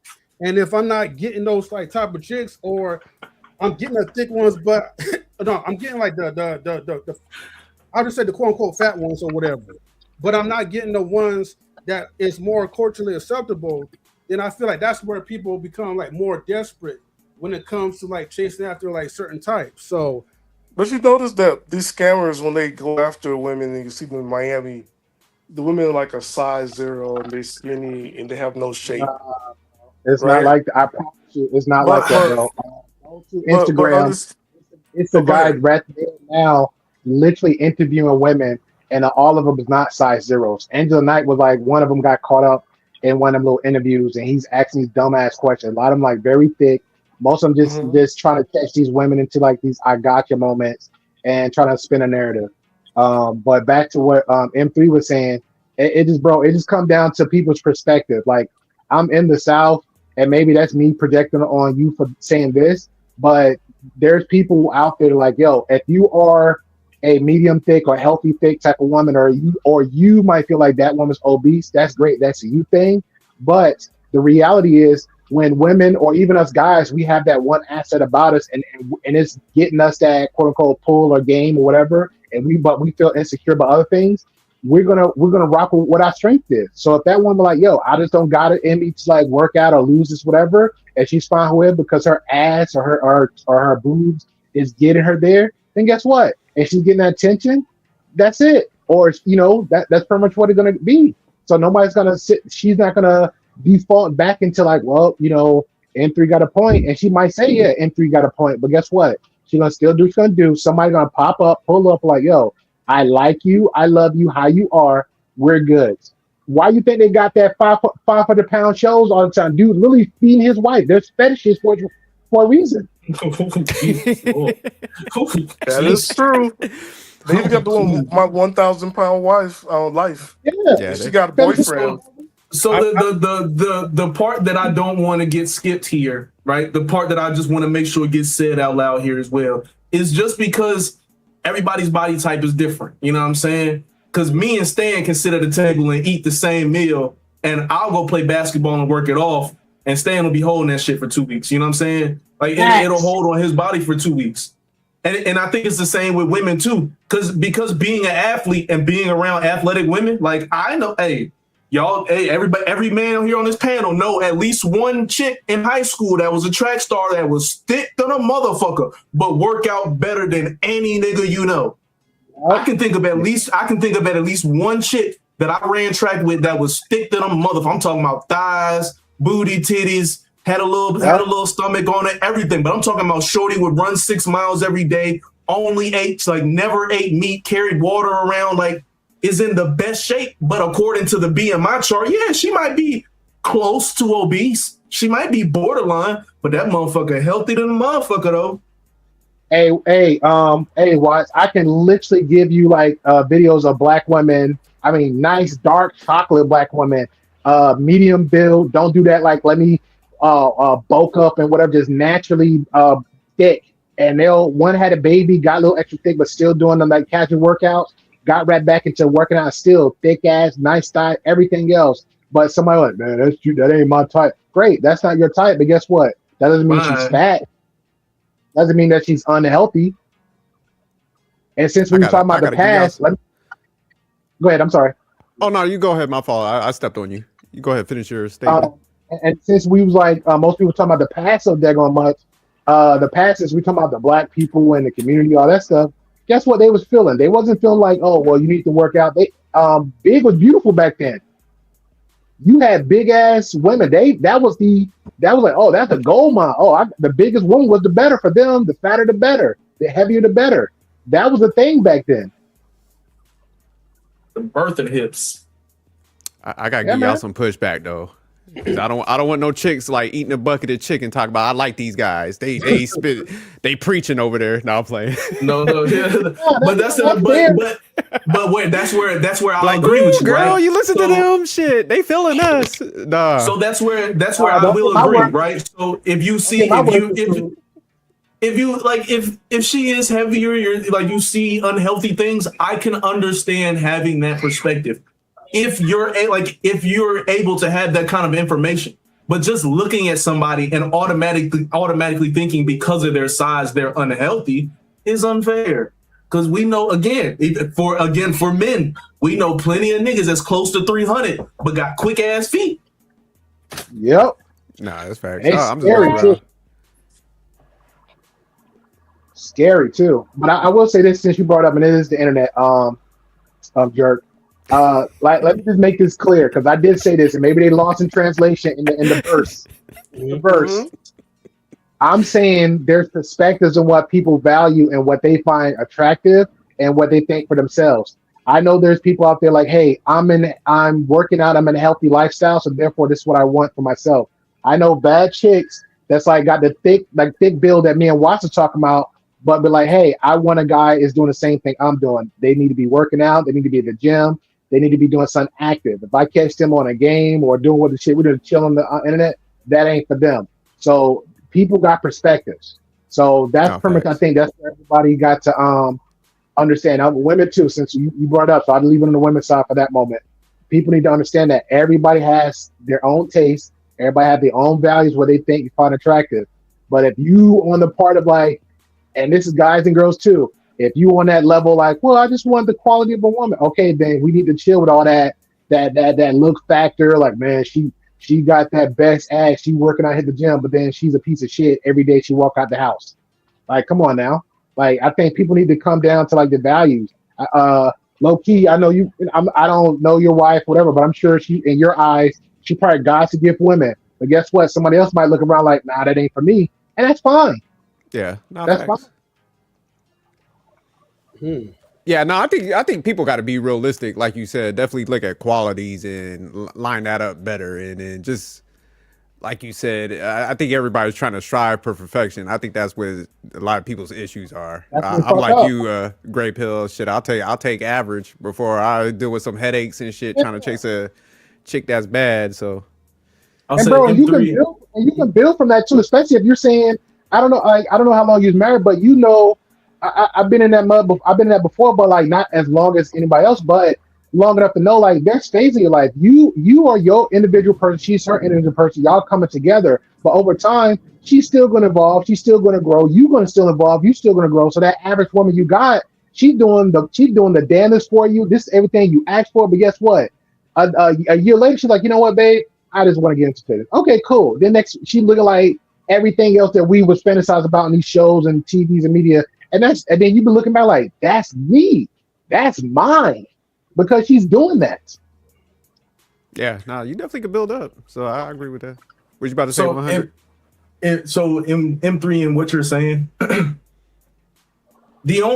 I'm pushing back for making sure that, because there was a point that you made. You said something about what Andrew Tate says. No, he said something about what Andrew Tate says is attractive or something like that. I'm pushing back. I'm pushing back because what you're saying is what you believe. What you're saying is what you truly believe and what you're attracted to. And I believe you when you say what you're saying. What I need other men to be doing is making that choice for themselves. Okay. So when you out in the world and you see a bunch of women around you, hey, what actually give you the tingles? Don't be worried about what the homies is gonna think if you take a picture with her on Snapchat. Don't think about that. Think about when something walked past you, what made you double take? Don't worry about what the comments is gonna say. Worry about what you got going, what's internally moving, what you got going on. Because if you're not attracted to her, like you can go find you a skinny joint that's a size 0 and really not be attracted to her. You just with her for the fact that she's a size 0 and she's a blonde. Like that's not doing it. I got a little bit of pushback for that. Let me ask 100. Let me ask you guys a question in Gray Pill. Let me respond to Watts real quick. Oh, go ahead. And I agree. Like, you know, and just in your response, right? I'm on the same boat like where you at as far as like looking for the quality, especially like as opposed like to the quantity of it. So when I refer to like Andrew Tate's followers, of course, like they're trying to look for like some type of quantity out of it. So your mindset is going to be different where it's going to be superficial. Whereas like, okay, you know, finding a woman of quality does not always have to be because of her physical aspects. You know what I mean? Her physical attributes. It can be more something that's internal that's going to benefit for the both of you guys, like in the long term. I mean, hell, even with me, right? I got like a plus size chick. You know, I'm not looking for like, okay, quality as far as like she has to like be like some type of damn like. I look at 100 Watts dancing. Thank you, Watts. You're a hypocrite. Thank you, Watts. Thank you. Thank you, Watts. Thank you, Watts. Yeah. Thank you, Watts. Yeah, but like I said, my case in point is that like when it comes to certain type of men, if you only like just value like what your boys think or whatever, or like I said, I use Andrew Tate as an example, so I was random. But if you only focus on like what your boys think or whatever, yeah, your mind is gonna be looking for those type Some of bullshit. Yeah, sorry, bullshit. We'll just put like that bullshit.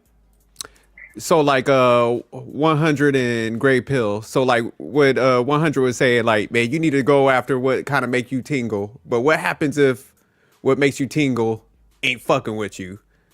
Should like a guy at that point be able to adapt and go with somebody that actually likes him back? That's a different conversation. That's a different conversation. We're talking about physical. This entire conversation has been about physicality. What somebody look like, what you're attracted to, being obese, not being obese, what older women aesthetically look like, what modern women aesthetically look like. Everything we've been talking about is physical, right? So if a man is going to be moving around off of the physical, right? So if I'm at a party and there's two chicks in front of me, there's one that Instagram would want me to fuck with, and there's one that I want to fuck with. Aesthetically, they're completely different. Which one am I going to pick? I, 100 Watts, am going to pick the one that I want to fuck with. But there are too many niggas that's going to pick what Instagram or what the chat on Twitch going to want him to pick, or what Kick wants him to do, or what Top G wants him to do, or whatever the case may be. Instead of doing what you try and do, you try and pick something based on appeasing some other people. So that is where you get into being superficial, where you're talking about weight.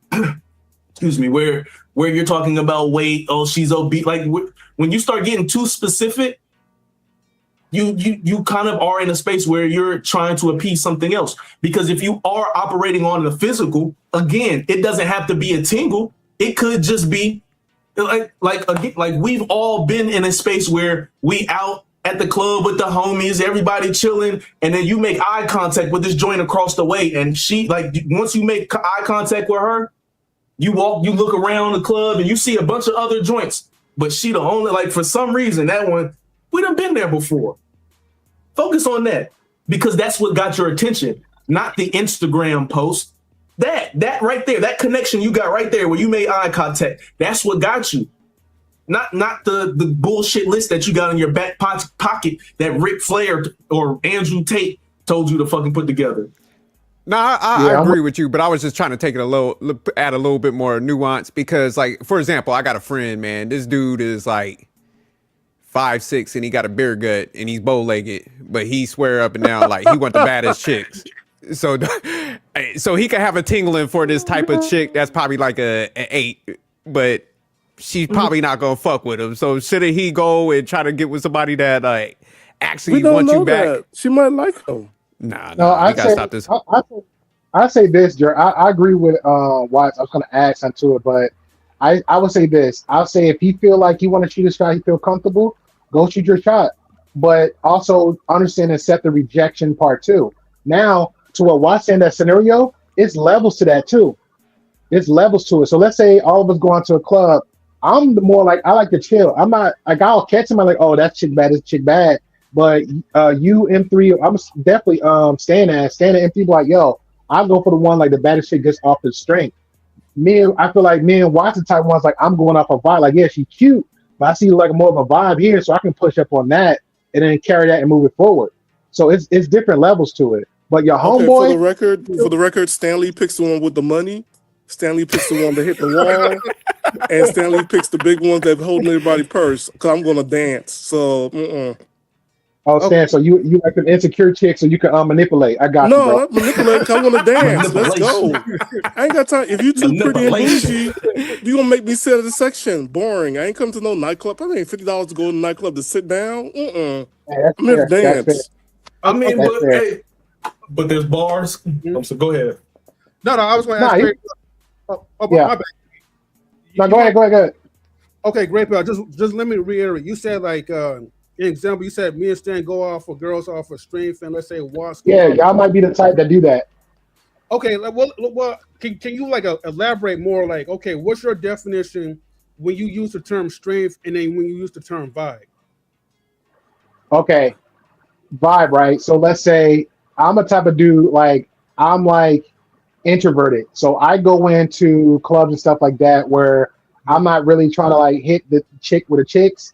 I think we going out to the fellas. I'm hanging out with the fellas, but I know some of the fellas, let's say, Stan be that dude like I like to dance, whatever, and hang out with chicks like that on that level, right? So he might be that dude. Me and Watts might be the type of people like, okay, we kind of like laid back, we're feeling the vibe, we might get our little two-step on, or we might step out and do something. Jerk seemed like the type like, okay, we'll still keep in the married category. Like, yeah, I'm just out with the fellas, babe, but he's not gonna do anything, but he might eye one a little bit and just like be that wingman. You know what I'm saying? So that's the part right there. So then once we pick stuff out, I can see somebody saying, jerk like, yo, oh, she cute. Oh, M3 like, yeah, she cute too. You might shoot your shot just on the strength of just the looks. Me and Watts might be like, okay, on the strength like, okay, we saw the eye, the contact, the vibe kick. Let me go ahead and approach her, ask for a drink. Stan might be that type of person. Stan giving the vibe of, he's that everybody drawn to him because of his energy. You know what I'm saying? He the life of the party. He like to be active. He don't give a shit what people think about him. He might be doing like a little give it up on the middle of the floor, and then a bad chick out of like, yo, like I like what you're doing. Like, oh, you really do? And the next thing you know, he go home with her, and all of us got nothing. All right. Thanks for breaking it down, because we know what I don't hear like a lot from these panels is when a man describes a woman based off her vibe or the other part, the strength part. You know, or more like more of the kinetic energy that you get from that person just by having a few conversations or just having those looks. I don't hear that too often. So because they're goofy and those are spaces that y'all need to stay away from. But I give you some. I give you something cheesy. I'll give you something cheesy. Now everybody remember this movie. Remember the movie Purple Rain with Prince? Remember that moment when that chick came there to try to find a job, and Prince wasn't even paying her attention because he was doing his solo. And then when he got off the stage, he saw who she was. He pulled up behind her. She already saw him, but he didn't see her. And he pulled up behind her, and that moment right there, that's a vibe. It's cheesy, but that's a vibe. I'm sorry. I gotta tie something together real quick. You do remember you was on his head about using social media and marketing and all that other shit. I know, but No, you're right, but I'm giving him the example versus y'all because that seemed like what he on. To be honest with you, what's funny to me is how everything you said translated in my brain. Stan want the loud, ratchet, extra one to have a good time. I translated you saying me and you gonna fuck with the chick that like the crystals. SJ not fucking with none of them. And then M3 gonna get the bossy when it's probably in her phone or being mean or got an attitude or some shit like that. When you said strength in my brain, I imagine M3 in his brain trying like, oh yeah, this one gonna be a challenge. Like that's how it registered in my brain. Yeah, I don't see SJ like in that scenario. I don't see SJ leaving with none of that shit in there. And you gave me the crystal. He gave me the crystal horoscope vibe. That's crazy. Yeah. Y'all got the chakra beads. Y'all gonna be wearing capris, eating granola and shit in the corner. No, but And you right. correction, You I right. want the rich and the ratchet. The rich Yeah, but you won't. and the The rich and the ratchet. ratchet. Yeah, but we got purposes though, Sam. But you won't know until you know. So if you out, you out doing your thing, get them drinks in, get your dance on. You might side eye scope some chick like that, but you ain't really gonna pick. You can't really tell like at that moment like, who's rich because they might be front like us. I might have the last $100. M3 might got all the goddamn money, and I'm sitting like tapping M3 in the show like, yo, M3. This bitch took my last. She took my last 100, man. Can you spot me? I need a cab ride back home because Jerk don't want to take me home. He got to get home because white. She took my last one. It's crazy. I did want to. So SJ, the question you asked earlier, right? Your homeboy. I appreciate you circling back to my question that you rudely glossed over earlier. So appreciate you. I'll be hot, but I'll be remembering sometimes. No, but in the situation like him, I'm not mad at him shooting at whatever he want to shoot at. But when he doesn't get what it is that he shot at, he can't be that fat chick in the club that now start denying anybody that wants to buy her drinks. Like you went for the 8, she wasn't going for it, and it's this 6 over here that's fucking with you. You better sit your ass down and go talk to her with your fat head ass. So let me ask you something. Okay, so say he goes through the number scale. He's hollering at, he's shooting this shot. He, like you said, he hollered at the 8. She's like, get the fuck out of here. 7, same thing. 6 is even like, nah, player. He get down to the 5 and she's like, nah. So he finally get down to the 4. She's fucking with him. Is he settling at that point, or is that like his proper market right there? For him, there's 3 choices. He can either accept where he's at and settle there. For some reason, settling is a bad idea. Even though people want to settle out of court all the time, but settling in a relationship is a bad idea. I find that to be wild. But anyway, the second option is he can continue to be delusional and can continue on this path that he's on right now and end up lonely. Or he can figure out why it is that the ones he wants doesn't want him. He has 3 options, and he can pick any of them. And the reason having that many options is great is because most niggas is gonna start with the last one. They're gonna try and figure out why is it that this 8 don't want me, and then you're gonna figure out because you're short, because you dark skinned, because you got acne. It's all these reasons why she don't want you, and there's nothing you can do about it. Okay, now you're back at the choice where you can either be delusional and keep on this path that you want, or you can accept where the fuck you're at. But that's where we have the issue at, because a lot of these guys are not going to accept like where they're at, and that's why when we turn by full circle. I'm sorry, Great Bill, but when we turn by full circle, that's when we run into these type of scammers, and then they play into that. Oh well, you got to buy my course, so you could get the ones that what you really want, because here's the things that you're lacking in. Buy my course so I can tell you that you a fat motherfucker and you need to just accept that girl that play Pokemon too. It's not even that deep. I'm a quote something Stan said before back in the day. Then same way people come out with women, leave them where the fuck they at. Then if you got your dudes or your homies and they delusional in that little mindset, Watts said it out perfectly. You got options. But if you're choosing to negate those options because you're saying this, that's fine. Let's stay in that realm. But if you feel like it's going to take you now, the outcome may take you 10 years, but at the same time, it might be an inner thing. It might be you not listening to women, but the size and like Drake said, bow-legged. You might not have some women like funny dudes. Some women like dudes that listen to them. Some women like emotional, available guys. So, but if you fit those boxes, but you got to get there first. So if you can't get there, then you weed out the women. You find that one. She might look like the type that he's saying, then come back, then he'll come back. There's like, see, I told you so. And Jer's like, dude, I'm 15 years in marriage in. I don't. It's too late now. I don't give a shit. What would y'all tell that guy though? Like, if you had to give him some advice, say like, man, we done went to 30 clubs now, and the 4s are the only ones that's fucking with you. What's the advice would you give him at that point? And you can't no more options. What would you tell him? Go ahead, Stan. Give him the lie, give him the truth. you're this your boy, man. You gotta we gotta give the truth at this point. You don't see them at 30 clubs and it's all fours, so it's only fucking. No, hold on. Keyword. You said yo boy. Stan, this is yo boy. What would you yo? I will say, may the fourth be with you.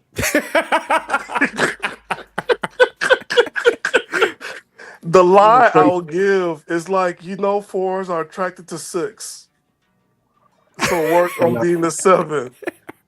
I gotta boost the self-esteem. Oh, okay. So you gonna lie to him about like where he at? Like, hey man. Yeah, like, you're a six, and the fours are messing with you because you're a god. You're god tier. You gotta go ahead and work on yourself.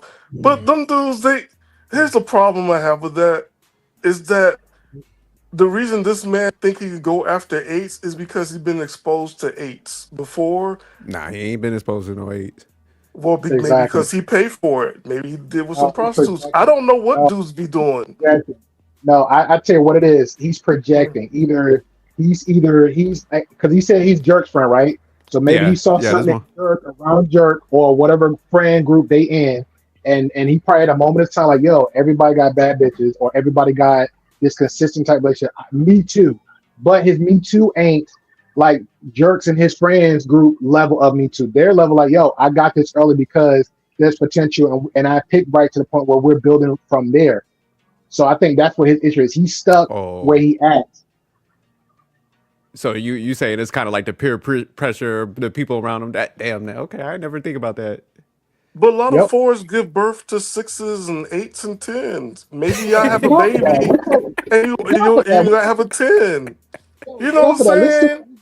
What he just said, get off of that. Listen to what Jerk just said. Like sometimes it's peer pressure what most people do. Like I had homeboys, all my friends, like my first cousin, that's my best friend, my homeboy, he out of state. They married like Jerk. And then I had moments like, damn, me too. But how you gonna get there? You got the first look at yourself like why am I not getting there? What am I doing either wrong or why am I putting myself in these positions like that?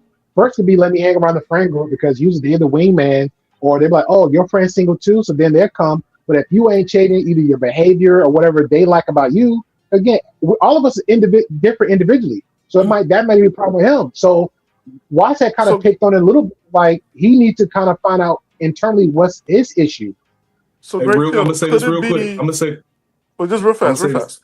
Could it be that he's a 4 in this location, but he could be an 8 somewhere else? But you say Gary, Indiana, he's a 10? Nah, fuck that. No. Hey, it don't matter where you at. Your decision making is still your decision making. Yeah, but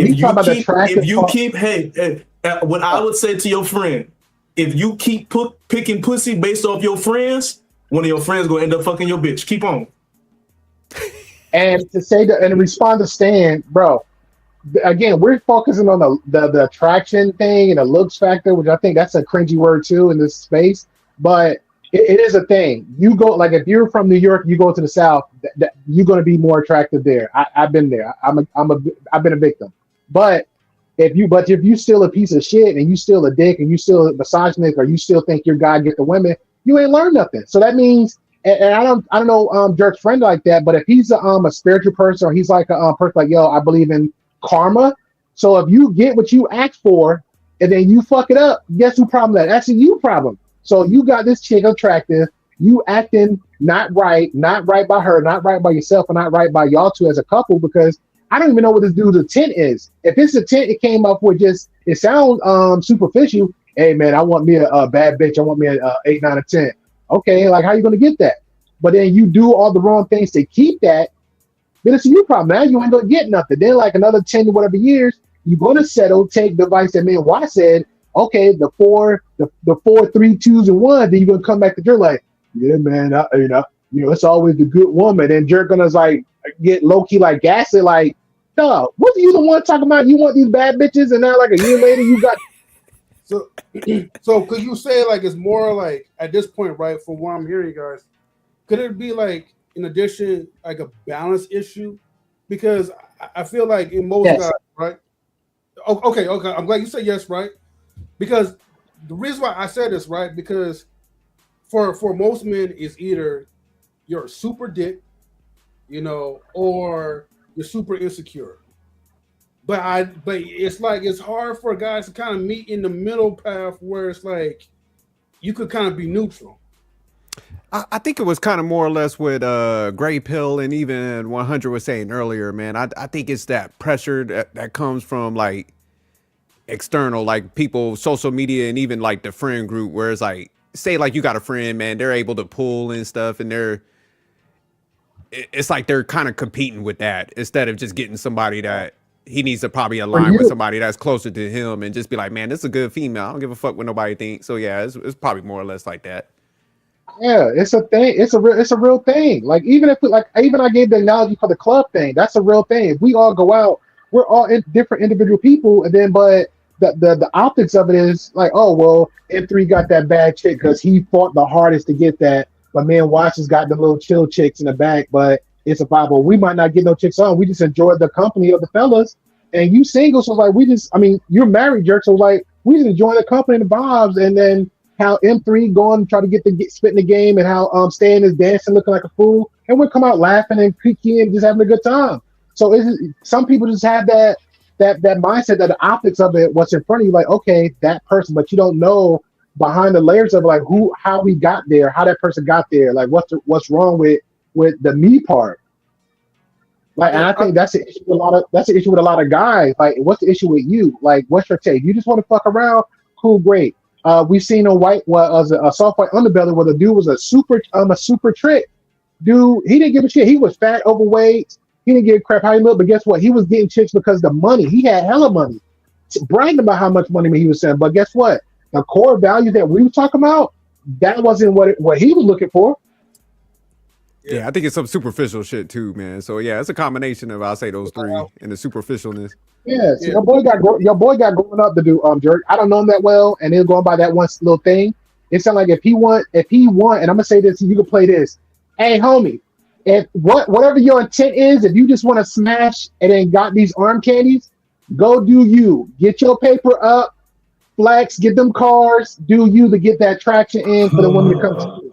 But if your intent is a quality woman, look inside yourself. If you don't know what that is, if you're an anime and geek person, you better find all types of Yu-Gi-Oh! Animation superhero shows and find that enter you. But it sounds like if that's what you're looking for and you're not getting it, you got some inner searching to do. And listen to the women that rejected you. Listen to the women that rejected you.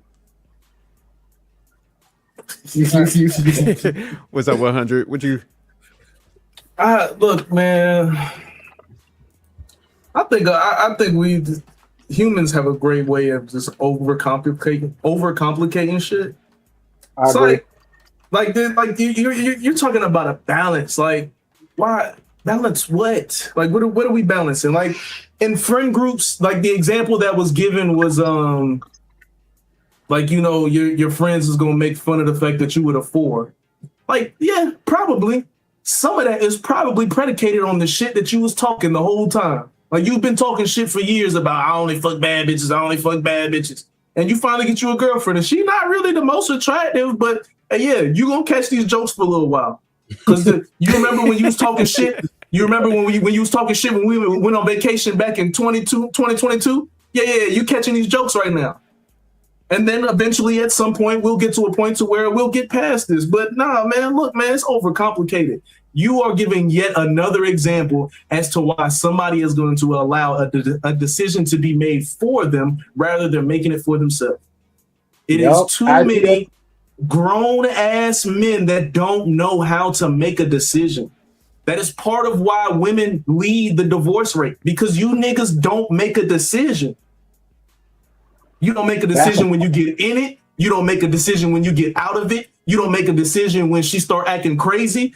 A lot of you niggas are just not making decisions. Y'all just going along with some shit. That's a bar. And I was that guy to be arguing with my cousin. Watch, like I'll climb him all the time. He be bragging about how much just the pussy he get, and I'm looking at like, yo, these chicks ugly. Like they like roadkill ugly. And that's just me. And I'm like, yo, I mean, I swear to God, I will pull up pictures, man. Ugly. Yeah, they are roadkill ugly. And I'm like, nah, man. And then he be saying stuff like, he'll say stuff to me, And then I was like, dude, do we really want to go into the archives? Like, what we talking about? Not the archives. Damn. Hey, but Stan, you know what 100 was saying earlier, man. It definitely sounds similar to what you know most of us experienced, like you know through that organization, which I'm not going to say the name of it. Y'all better not be bringing up that church again. I'm telling y'all. But M3, you better be careful out there. Oh no, we do have to go there because what 100 Watts and Great Pill said is true. Because we had some guys that was like, they were like negatives, like a -10, and the expectation because we're body in Christ, they deserve, you know, a born again, a born again Halle Berry. So there was some delusions for the men. A lot of delusions. So the expectation was a born again Halle Berry, and then -5. I'm like, the reason you go on dates is because people have mercy on you. But he was more focused about the ass, bro. Like I said, and that was my perspective. Like, yo, she looked at like woof, like Purina, chow chow, open up the canned dog food, ugly. And he was more focused like one time we went because we used to treat each other like for breakfast, lunch, whatever. So he was just like, man, that girl looked good.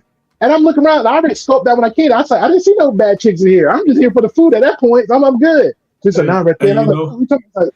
He's like, the white pants. And I was like, cuz, I don't see her. I don't see. He's like, down there. This, that. So I walked the whole food court, did a beeline, came back. And I was like, who? That girl was sitting there with da. He's like, yeah. I was like, ew. Her? Hey, Great Pill.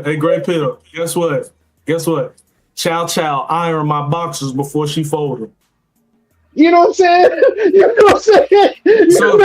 So this be the thing. Hey, fuck what your homies is talking about. Shorty taking care of you, cuz. All right, cool. She not the most appealing. Nigga, you not either. Your ugly ass. Man, look, man. You better just appreciate the fact that somebody love you. Nigga, we just did a stream yesterday talking about niggas not getting nothing for their birthday. Okay? And you sitting here complaining about somebody that wants to take care of you. Yeah. Stupid motherfucker. Hold on, we gotta ask. You gotta ask Great Pill that question the topic we had yesterday, real quick. Before. Hey, Great Pill. Hey, Great Pill. When's your birthday? April 24th. How would you feel if I got you a birthday cake? What kind? Thank you. You the first nigga that didn't answer that and say it was gay. How's that going? If the homie looking out for me. Happy birthday, my nigga. What kind of grown ass man gonna get a cake with another man name on it? I'd rather have a cake care about you. I'd rather have care about you. Yeah. So Great Pill, he just show up at your door with a cake with your name on it. You ain't gonna be like, yo, man, what you doing here? Like, bro, if I'm depressed and I gave him hints of like, yo, shit ain't working out with me in life, and my man pull up with like some cake, like, yo, I'm gonna take you out. Let's go out. I'm treating you. Yeah, I'm good. Let's do this. man. So what's the difference between the homies taking you out like for lunch and dinner versus like, hey, I got cake for you? So what's gay? You going I feel out like with a cake is a little too intimate, man. Like I feel like if you come to my house with a cake, you're trying to fuck me, man. That's what I feel. Okay. Maybe SJ, you're not that easy. I'm gonna answer a bullshit question. I feel like y'all trying to hit on me at that point, man. I'm gonna ask a bullshit question. Because I feel like a cake is like an edible arrangement and shit. I think I put it in that same category. Okay, cool. Yeah. Which is gayer? Which is gayer? Me buying you a cake or a lap dance? A cake. Yeah, a cake. Can we get both?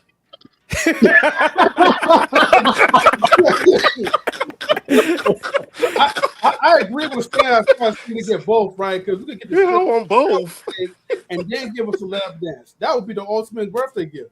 Yeah. But here's the thing, too, though, right? And I'm still gonna go there on this one because see, I'm a baker, right? So if I take my time, I'm not going gay. Yeah. You say you're gonna bake it now, like. Bake the cake. Bake the cake. I go to the store, right, to get a cake. I'm gonna actually make it from scratch, right? So if I'm doing this right, there ain't nothing gay with like just doing it for my homies. Even if I get the candles and have you blow it out, I'm not. And then we go to the strip clubs afterwards. And we go to the strip club afterwards. Oh man, Right? It's hard. y'all better be joking. So you gonna show up? You gonna bake this whole cake? And you gonna show up at somebody's house? M3. Talk about, hey man, I was thinking about you. How would you even present the cake? I guess that would be the like whole. I know what, I ain't gonna let you do that, M3. I be hating on M3 sometimes, but I ain't gonna let you do that. Hey, M3, real talk, bro. And it's from my heart. And if I'm going through something, man, and I'm a type of dude like I don't really have like people around on my birthday, and you show up and you put the effort do. And I got homeboys like they do the whole like cooking from scratch. Still, I got a homeboy that always cook from scratch. Yeah. If you come, like, I appreciate that, bro. I wouldn't take it any other way. I promise you. Yeah, okay. I'm like, yo.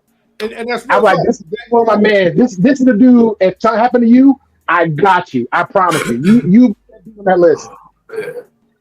Look, there's a strip club in San Francisco that have wings and chicken and rice plates. So all right, so 100. So say like your boy came over and he delivered a cake, but he got an arch in his back. Come on, see, now you add sauce in it. Oh my god, what kind of stuff is this? You put this person? Not an arch in the back. Who is this? Oh my lord! Hey man, I got all kinds of buttons up here. In real life? Are you traumatized? I got all kinds of buttons up here, bro. Damn. I'm the devil. Who's asking? You got to call yourself the devil in his house. Oh my god. What's next? You got an auntie body? Like, what we gonna do? Brother. Worse. The only point that I wanted to be made was that it is okay to look out for your homies. To make a gesture to say, hey, my nigga, it's your day. It's okay to do that. It don't gotta be a cake, and it don't have to be titties, and it don't have to be alcohol. You know what I'm saying? Like, I just want us to be normal. I want it to be normal for niggas to be able to celebrate each other without getting drunk as fuck and putting their and putting titties in their face. We can celebrate this other ways. Normalize the titties. Please normalize the titties. Look, no, but 100. I like where you're going. It's just the cake. I'll get you a DVD or some shit. Yeah, as someone in a relationship, I don't want titties in my face to then have to argue with my titties about why somebody else had their titties in my face. I don't want that problem. I want the problem. Fair. Give me the titties. Oh, damn. That's fair. I want the titties. Look. Oh, that's his choice. That's fair. I'm gonna say the girlfriend will be all right. Go ahead, M3. What was you? I'm gonna say this right. Anytime, like when a man, right, is denying, like, you know, like a present from another man, right? I call that masculine insecurity, right? That's a new term I'm gonna call it, masculine insecurity. You said what? Repeat what you were saying again. So anytime, like when a man rejects like a gift, right, a simple gift, cake is included, right? As simple gifts, I call that masculine insecurity, right? You know. So you're baking a cake. And I'm the masculine, insecure one now. Yeah, absolutely. But SJ, you got no arch, so it's safe. So when y'all do these exchanges with the birthday cake, are y'all gonna like sing happy birthday to? Like, what comes with all this? You're just gonna drop it off and like, do you want a piece with them? Are y'all gonna like both eat cake with each other? How's this gonna go down? That's what I'm trying to say. Like, what do you say? Like when you come to the door? I want to say, look, jerk, right? Hey, happy birthday, right? If you want me to sing happy birthday, I could do that upon your request. But most likely, I'm baking the cake for you. You might get one candle or whatever, because again, inflation is up there, right? So I can't afford like so many of them. And then just your birthday cake. You do whatever you want to do with it. I'm not gonna cut no slice with you and eat it with you. But I just want to hand you a person.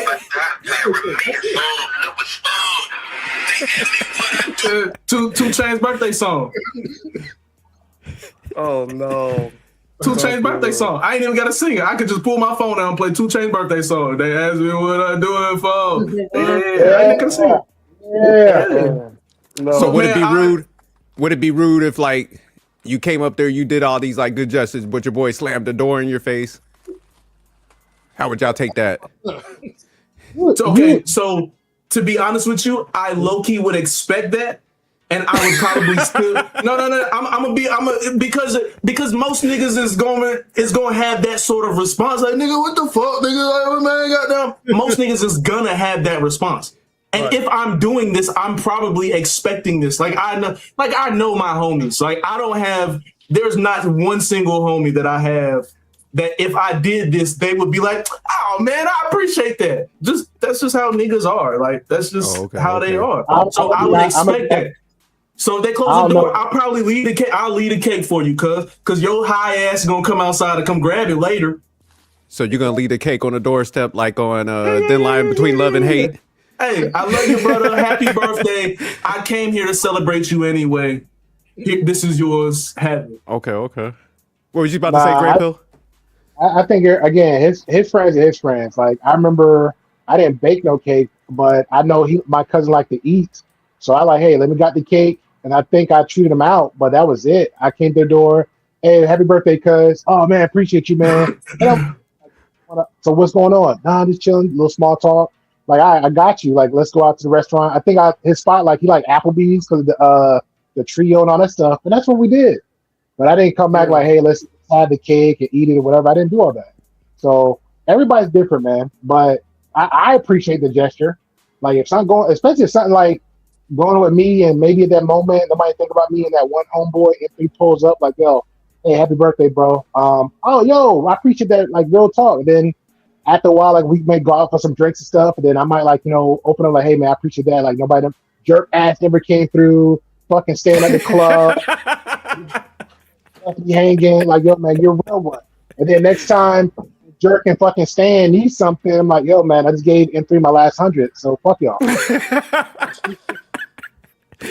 No, I'm gonna get like I feel what y'all saying, so I'm gonna come through with like some cigars, something. I just can't do the cake, man. You know what I'm saying? Nobody want no cigars. That's cancerous. Give us something else. Something like on the electronic. The cake is just too much for me. Man. So look, I think this conversation. I think the fact that this conversation starts with a cake is amazing, right? Because a cake is a very extreme, like who's really about to go to the store and go get a cake for their homie? Like, I agree with you. If you're going to get a gift for your friend, you're probably going to get something more practical.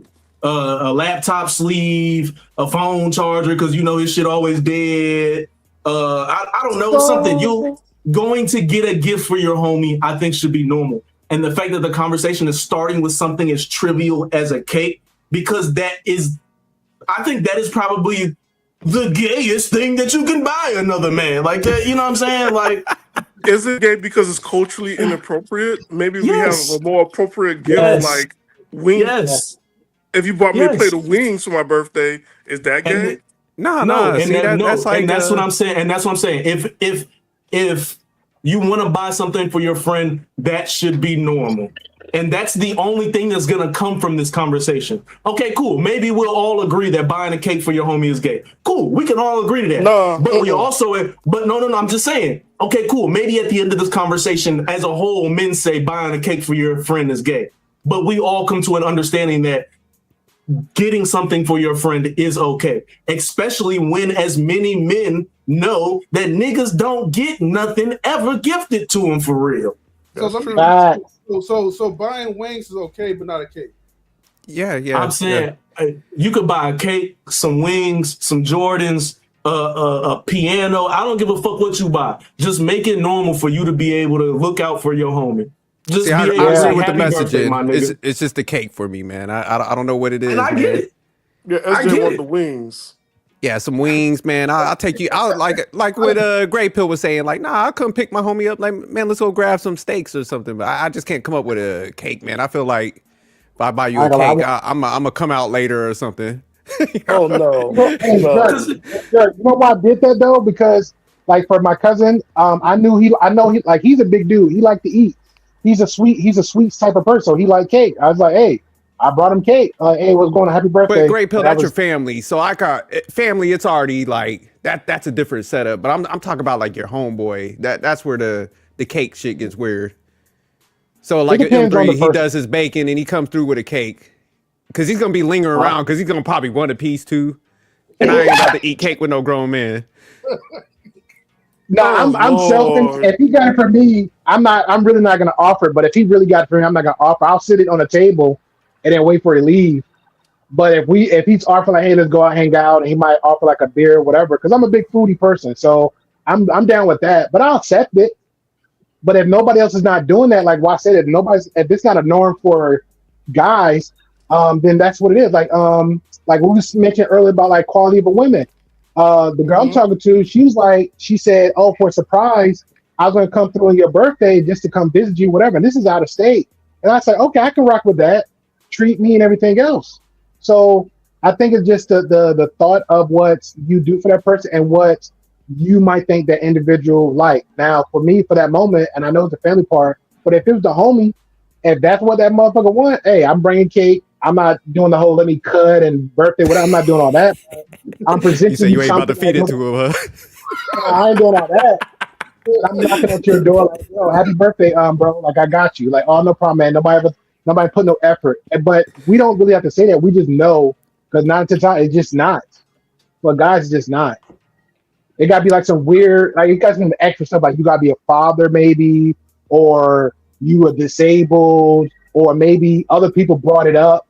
So then you like, oh, man, I didn't know that. So let me go there and go to Stan's house because Jerk brought it up, like his birthday coming up. And then I put the thought into doing it. A lot of people, we just don't do that. Oh Lord! Wait, put that back up again.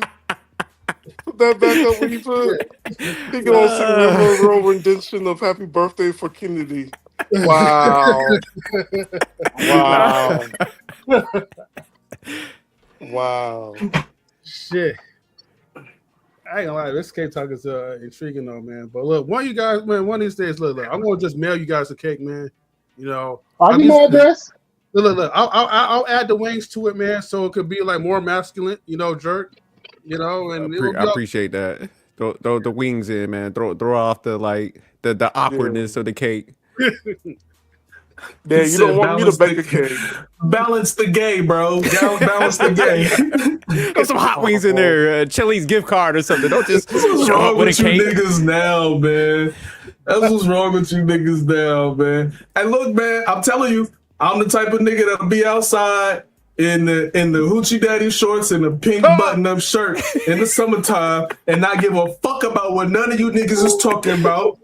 You will not. You think I won't? You won't. think I'm lying? Sir, lying. I don't skip leg day for that reason. So you think I'm lying? Yep, we have to see proof. I don't believe you. What was that movie, man? What was that? State Troopers? Yeah, the Reno 911. Yeah, there you go, Reno. Reno 911. yeah. No, you're not. No, you're not, 100 watts. You will not. I look good, nigga. I don't care. And bitches like me, so I don't give a fuck. That part. Okay, no. Tell them why. Why? What's Tell them why. That's for the days to do shorts, man. You know. Oh. I'm not. Hold on now. Oh God. That's hilarious. Oh man.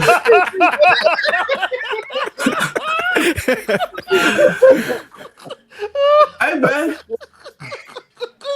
Niggas call it what they want. I'm not worried about that. That's funny as hell, though. That was funny as hell. Biker shorts with no draws. That's fucking hilarious. I definitely give them that. I don't give a fuck. So M3, like, are you one of those bakers, man? Whenever you bake something, you gotta tell everybody like all the ingredients and shit. M3 gonna be showing up with the cake. He be like, yeah, this is like a lemon meringue. Damn, and this is an M3. almond icing. He gonna. I got you. They ain't gonna let him. I ain't gonna throw you in the bus like that, M3. I got you. I ain't gonna let him do that to you like that, man. Hey, if I take a bite of it, like, yeah, this shit good. What's in here? Then you go, yeah, you know, I put a little nutmeg in it. I'm like, Hey, Great Pet, what happened if he say something like, "Hey, I put love and like happiness in there, like a dash in"? It's horrible.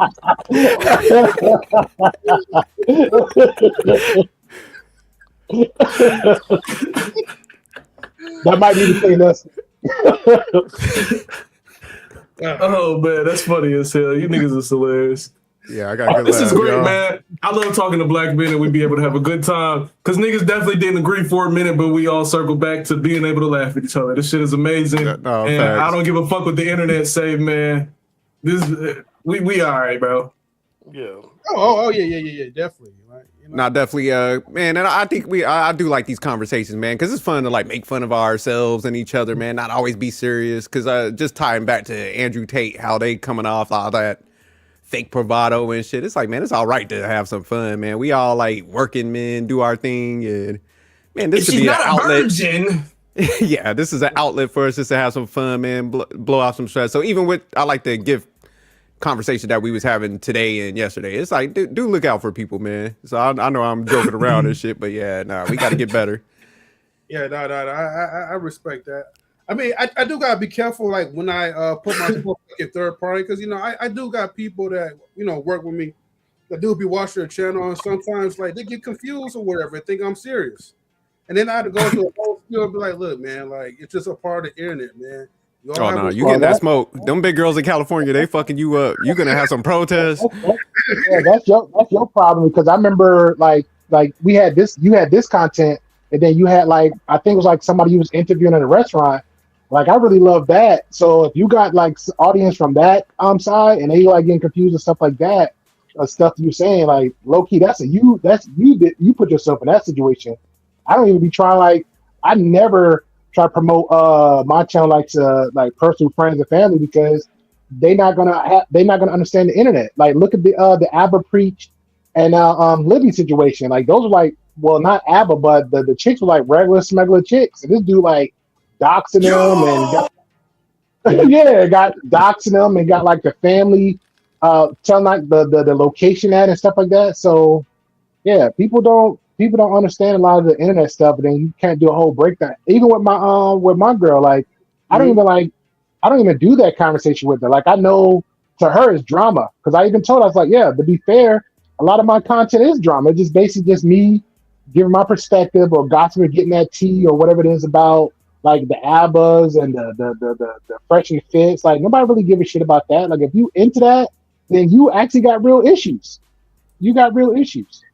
Well, yeah, I mean, okay, in reality, it's just basically just like us like talking shit.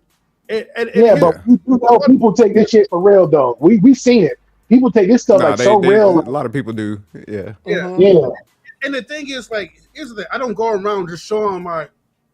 Here's the thing. That's why I don't really go around showing my content locally to a lot of people. But hell, it just like sometimes, like, you're in a small world. It's like shit happens. Like, the people who I interviewed with, like, they was actually like in my vicinity, like where I used to live at.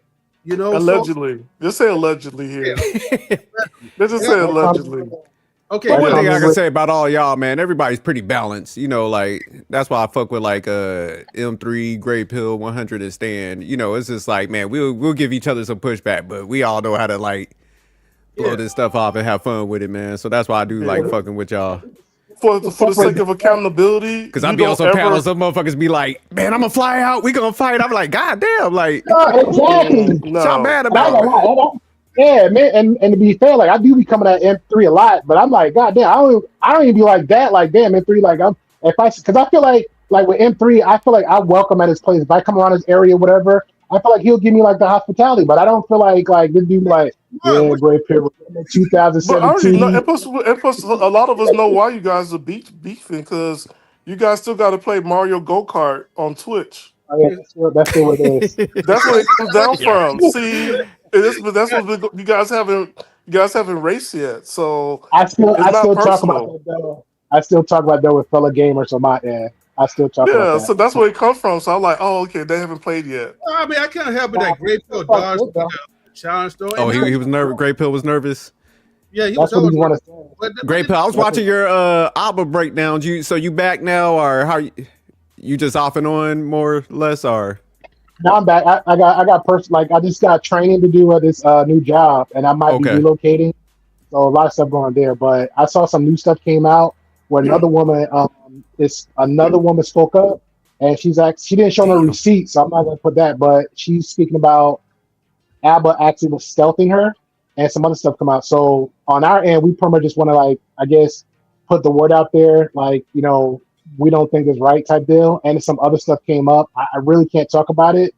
But everything else I could talk about on the internet. But as far as answer your question, a little bit sooner, maybe within this week, but anything after that, they're gonna be back on the grind in real life stuff. Because I gotta relocate for work goes for training.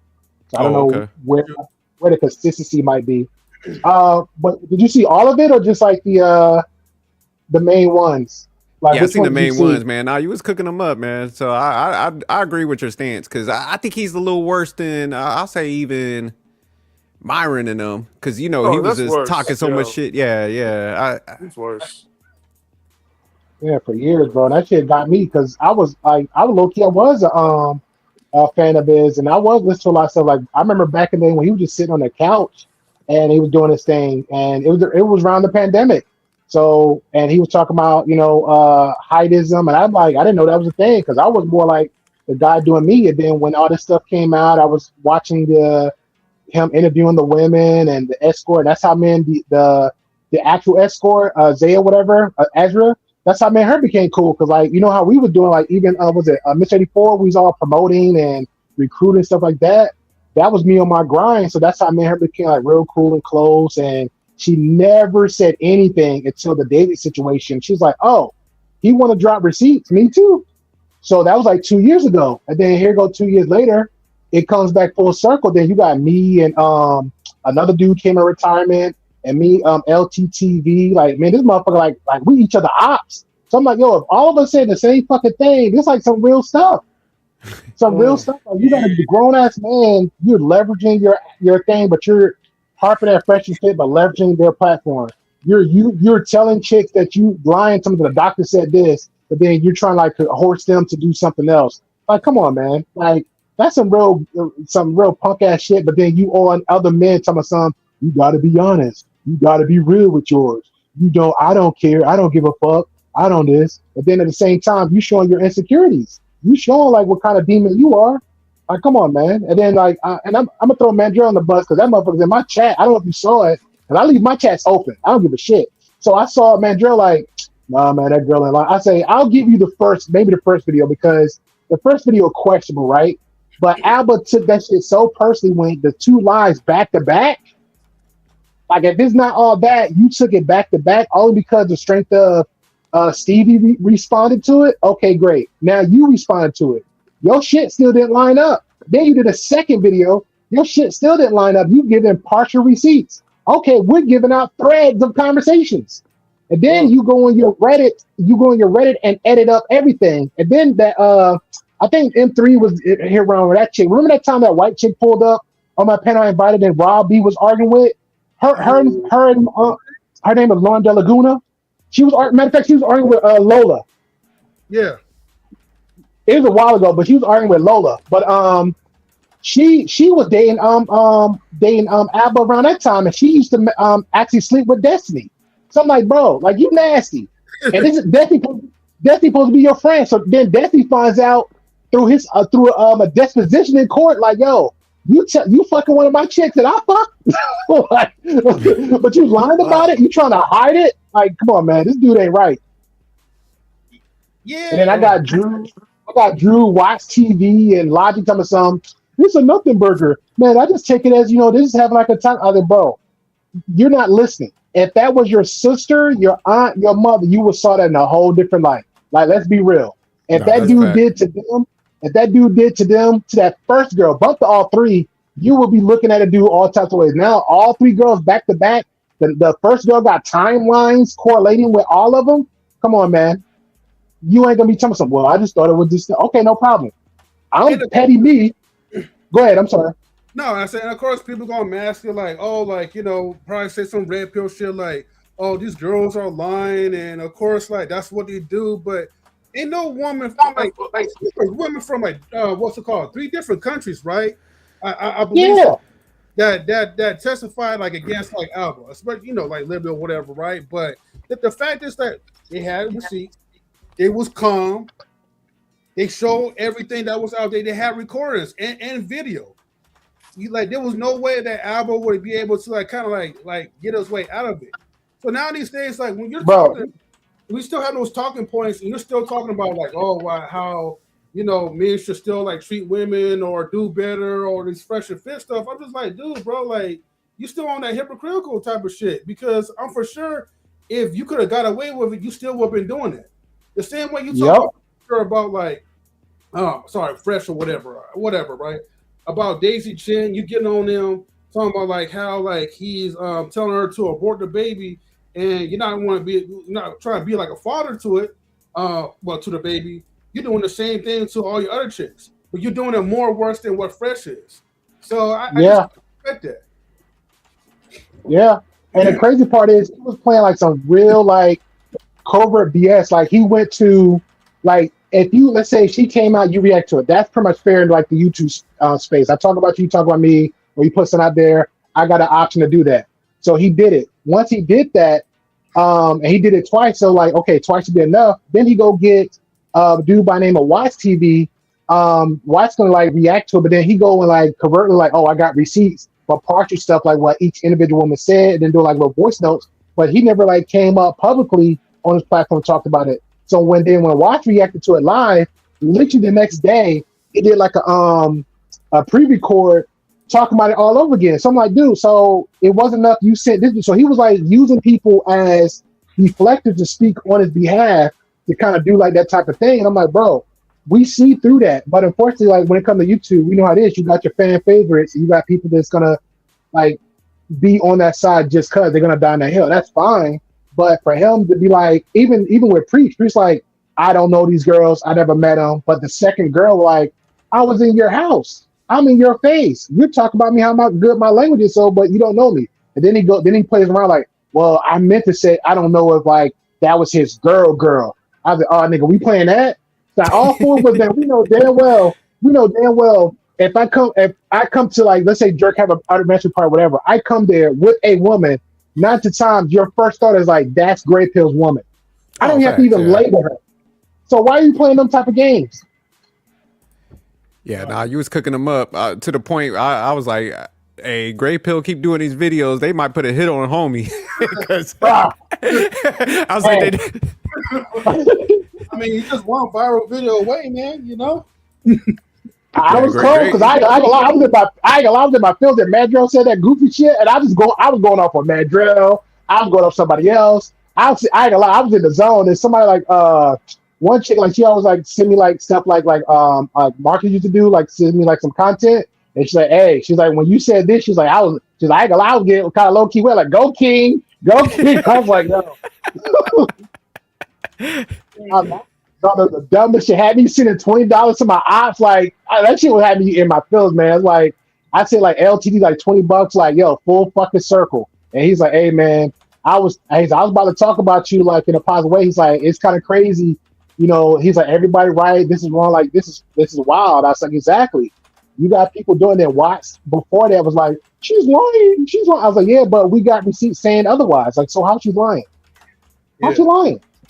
Guys, she was crazy. Yeah. Sorry, guys, man. I wanted to close out the stream, man. I got to hurry up and do something. all right, no doubt, man.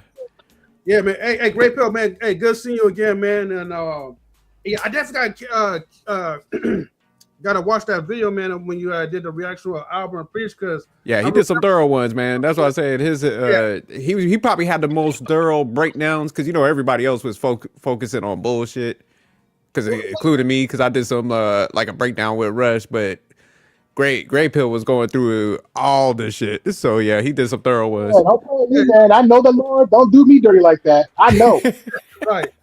Gray Pill's channel is like a diamond. Like, I'm gonna put it like this: Gray Pill's channel is like a diamond rough. I'm being serious this time, right? Like it's like a diamond in rough, because the thing is, like, he's like one of the most like thorough guys, right? When I'm talking about research, I'm talking about real thorough research, right? Where like you could go by based off the facts and you have the receipts. A lot of people they react based off of clips, based off of what they feel, and try to get like some type of viral moment.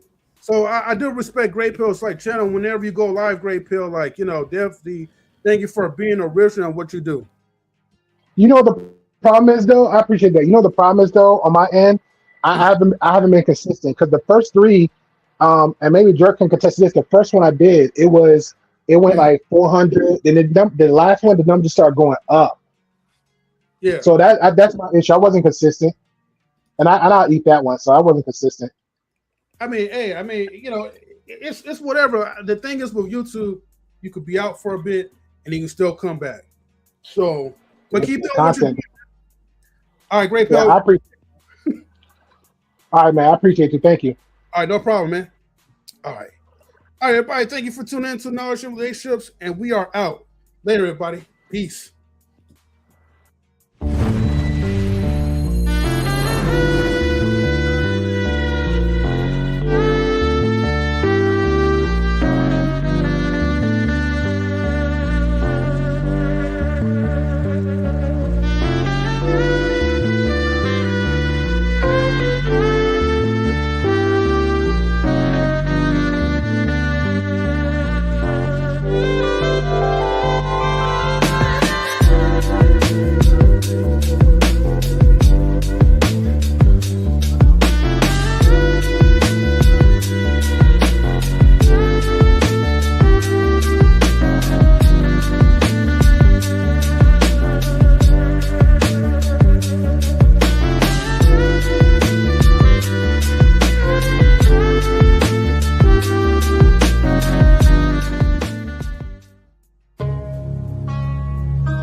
Knowledge and relationships.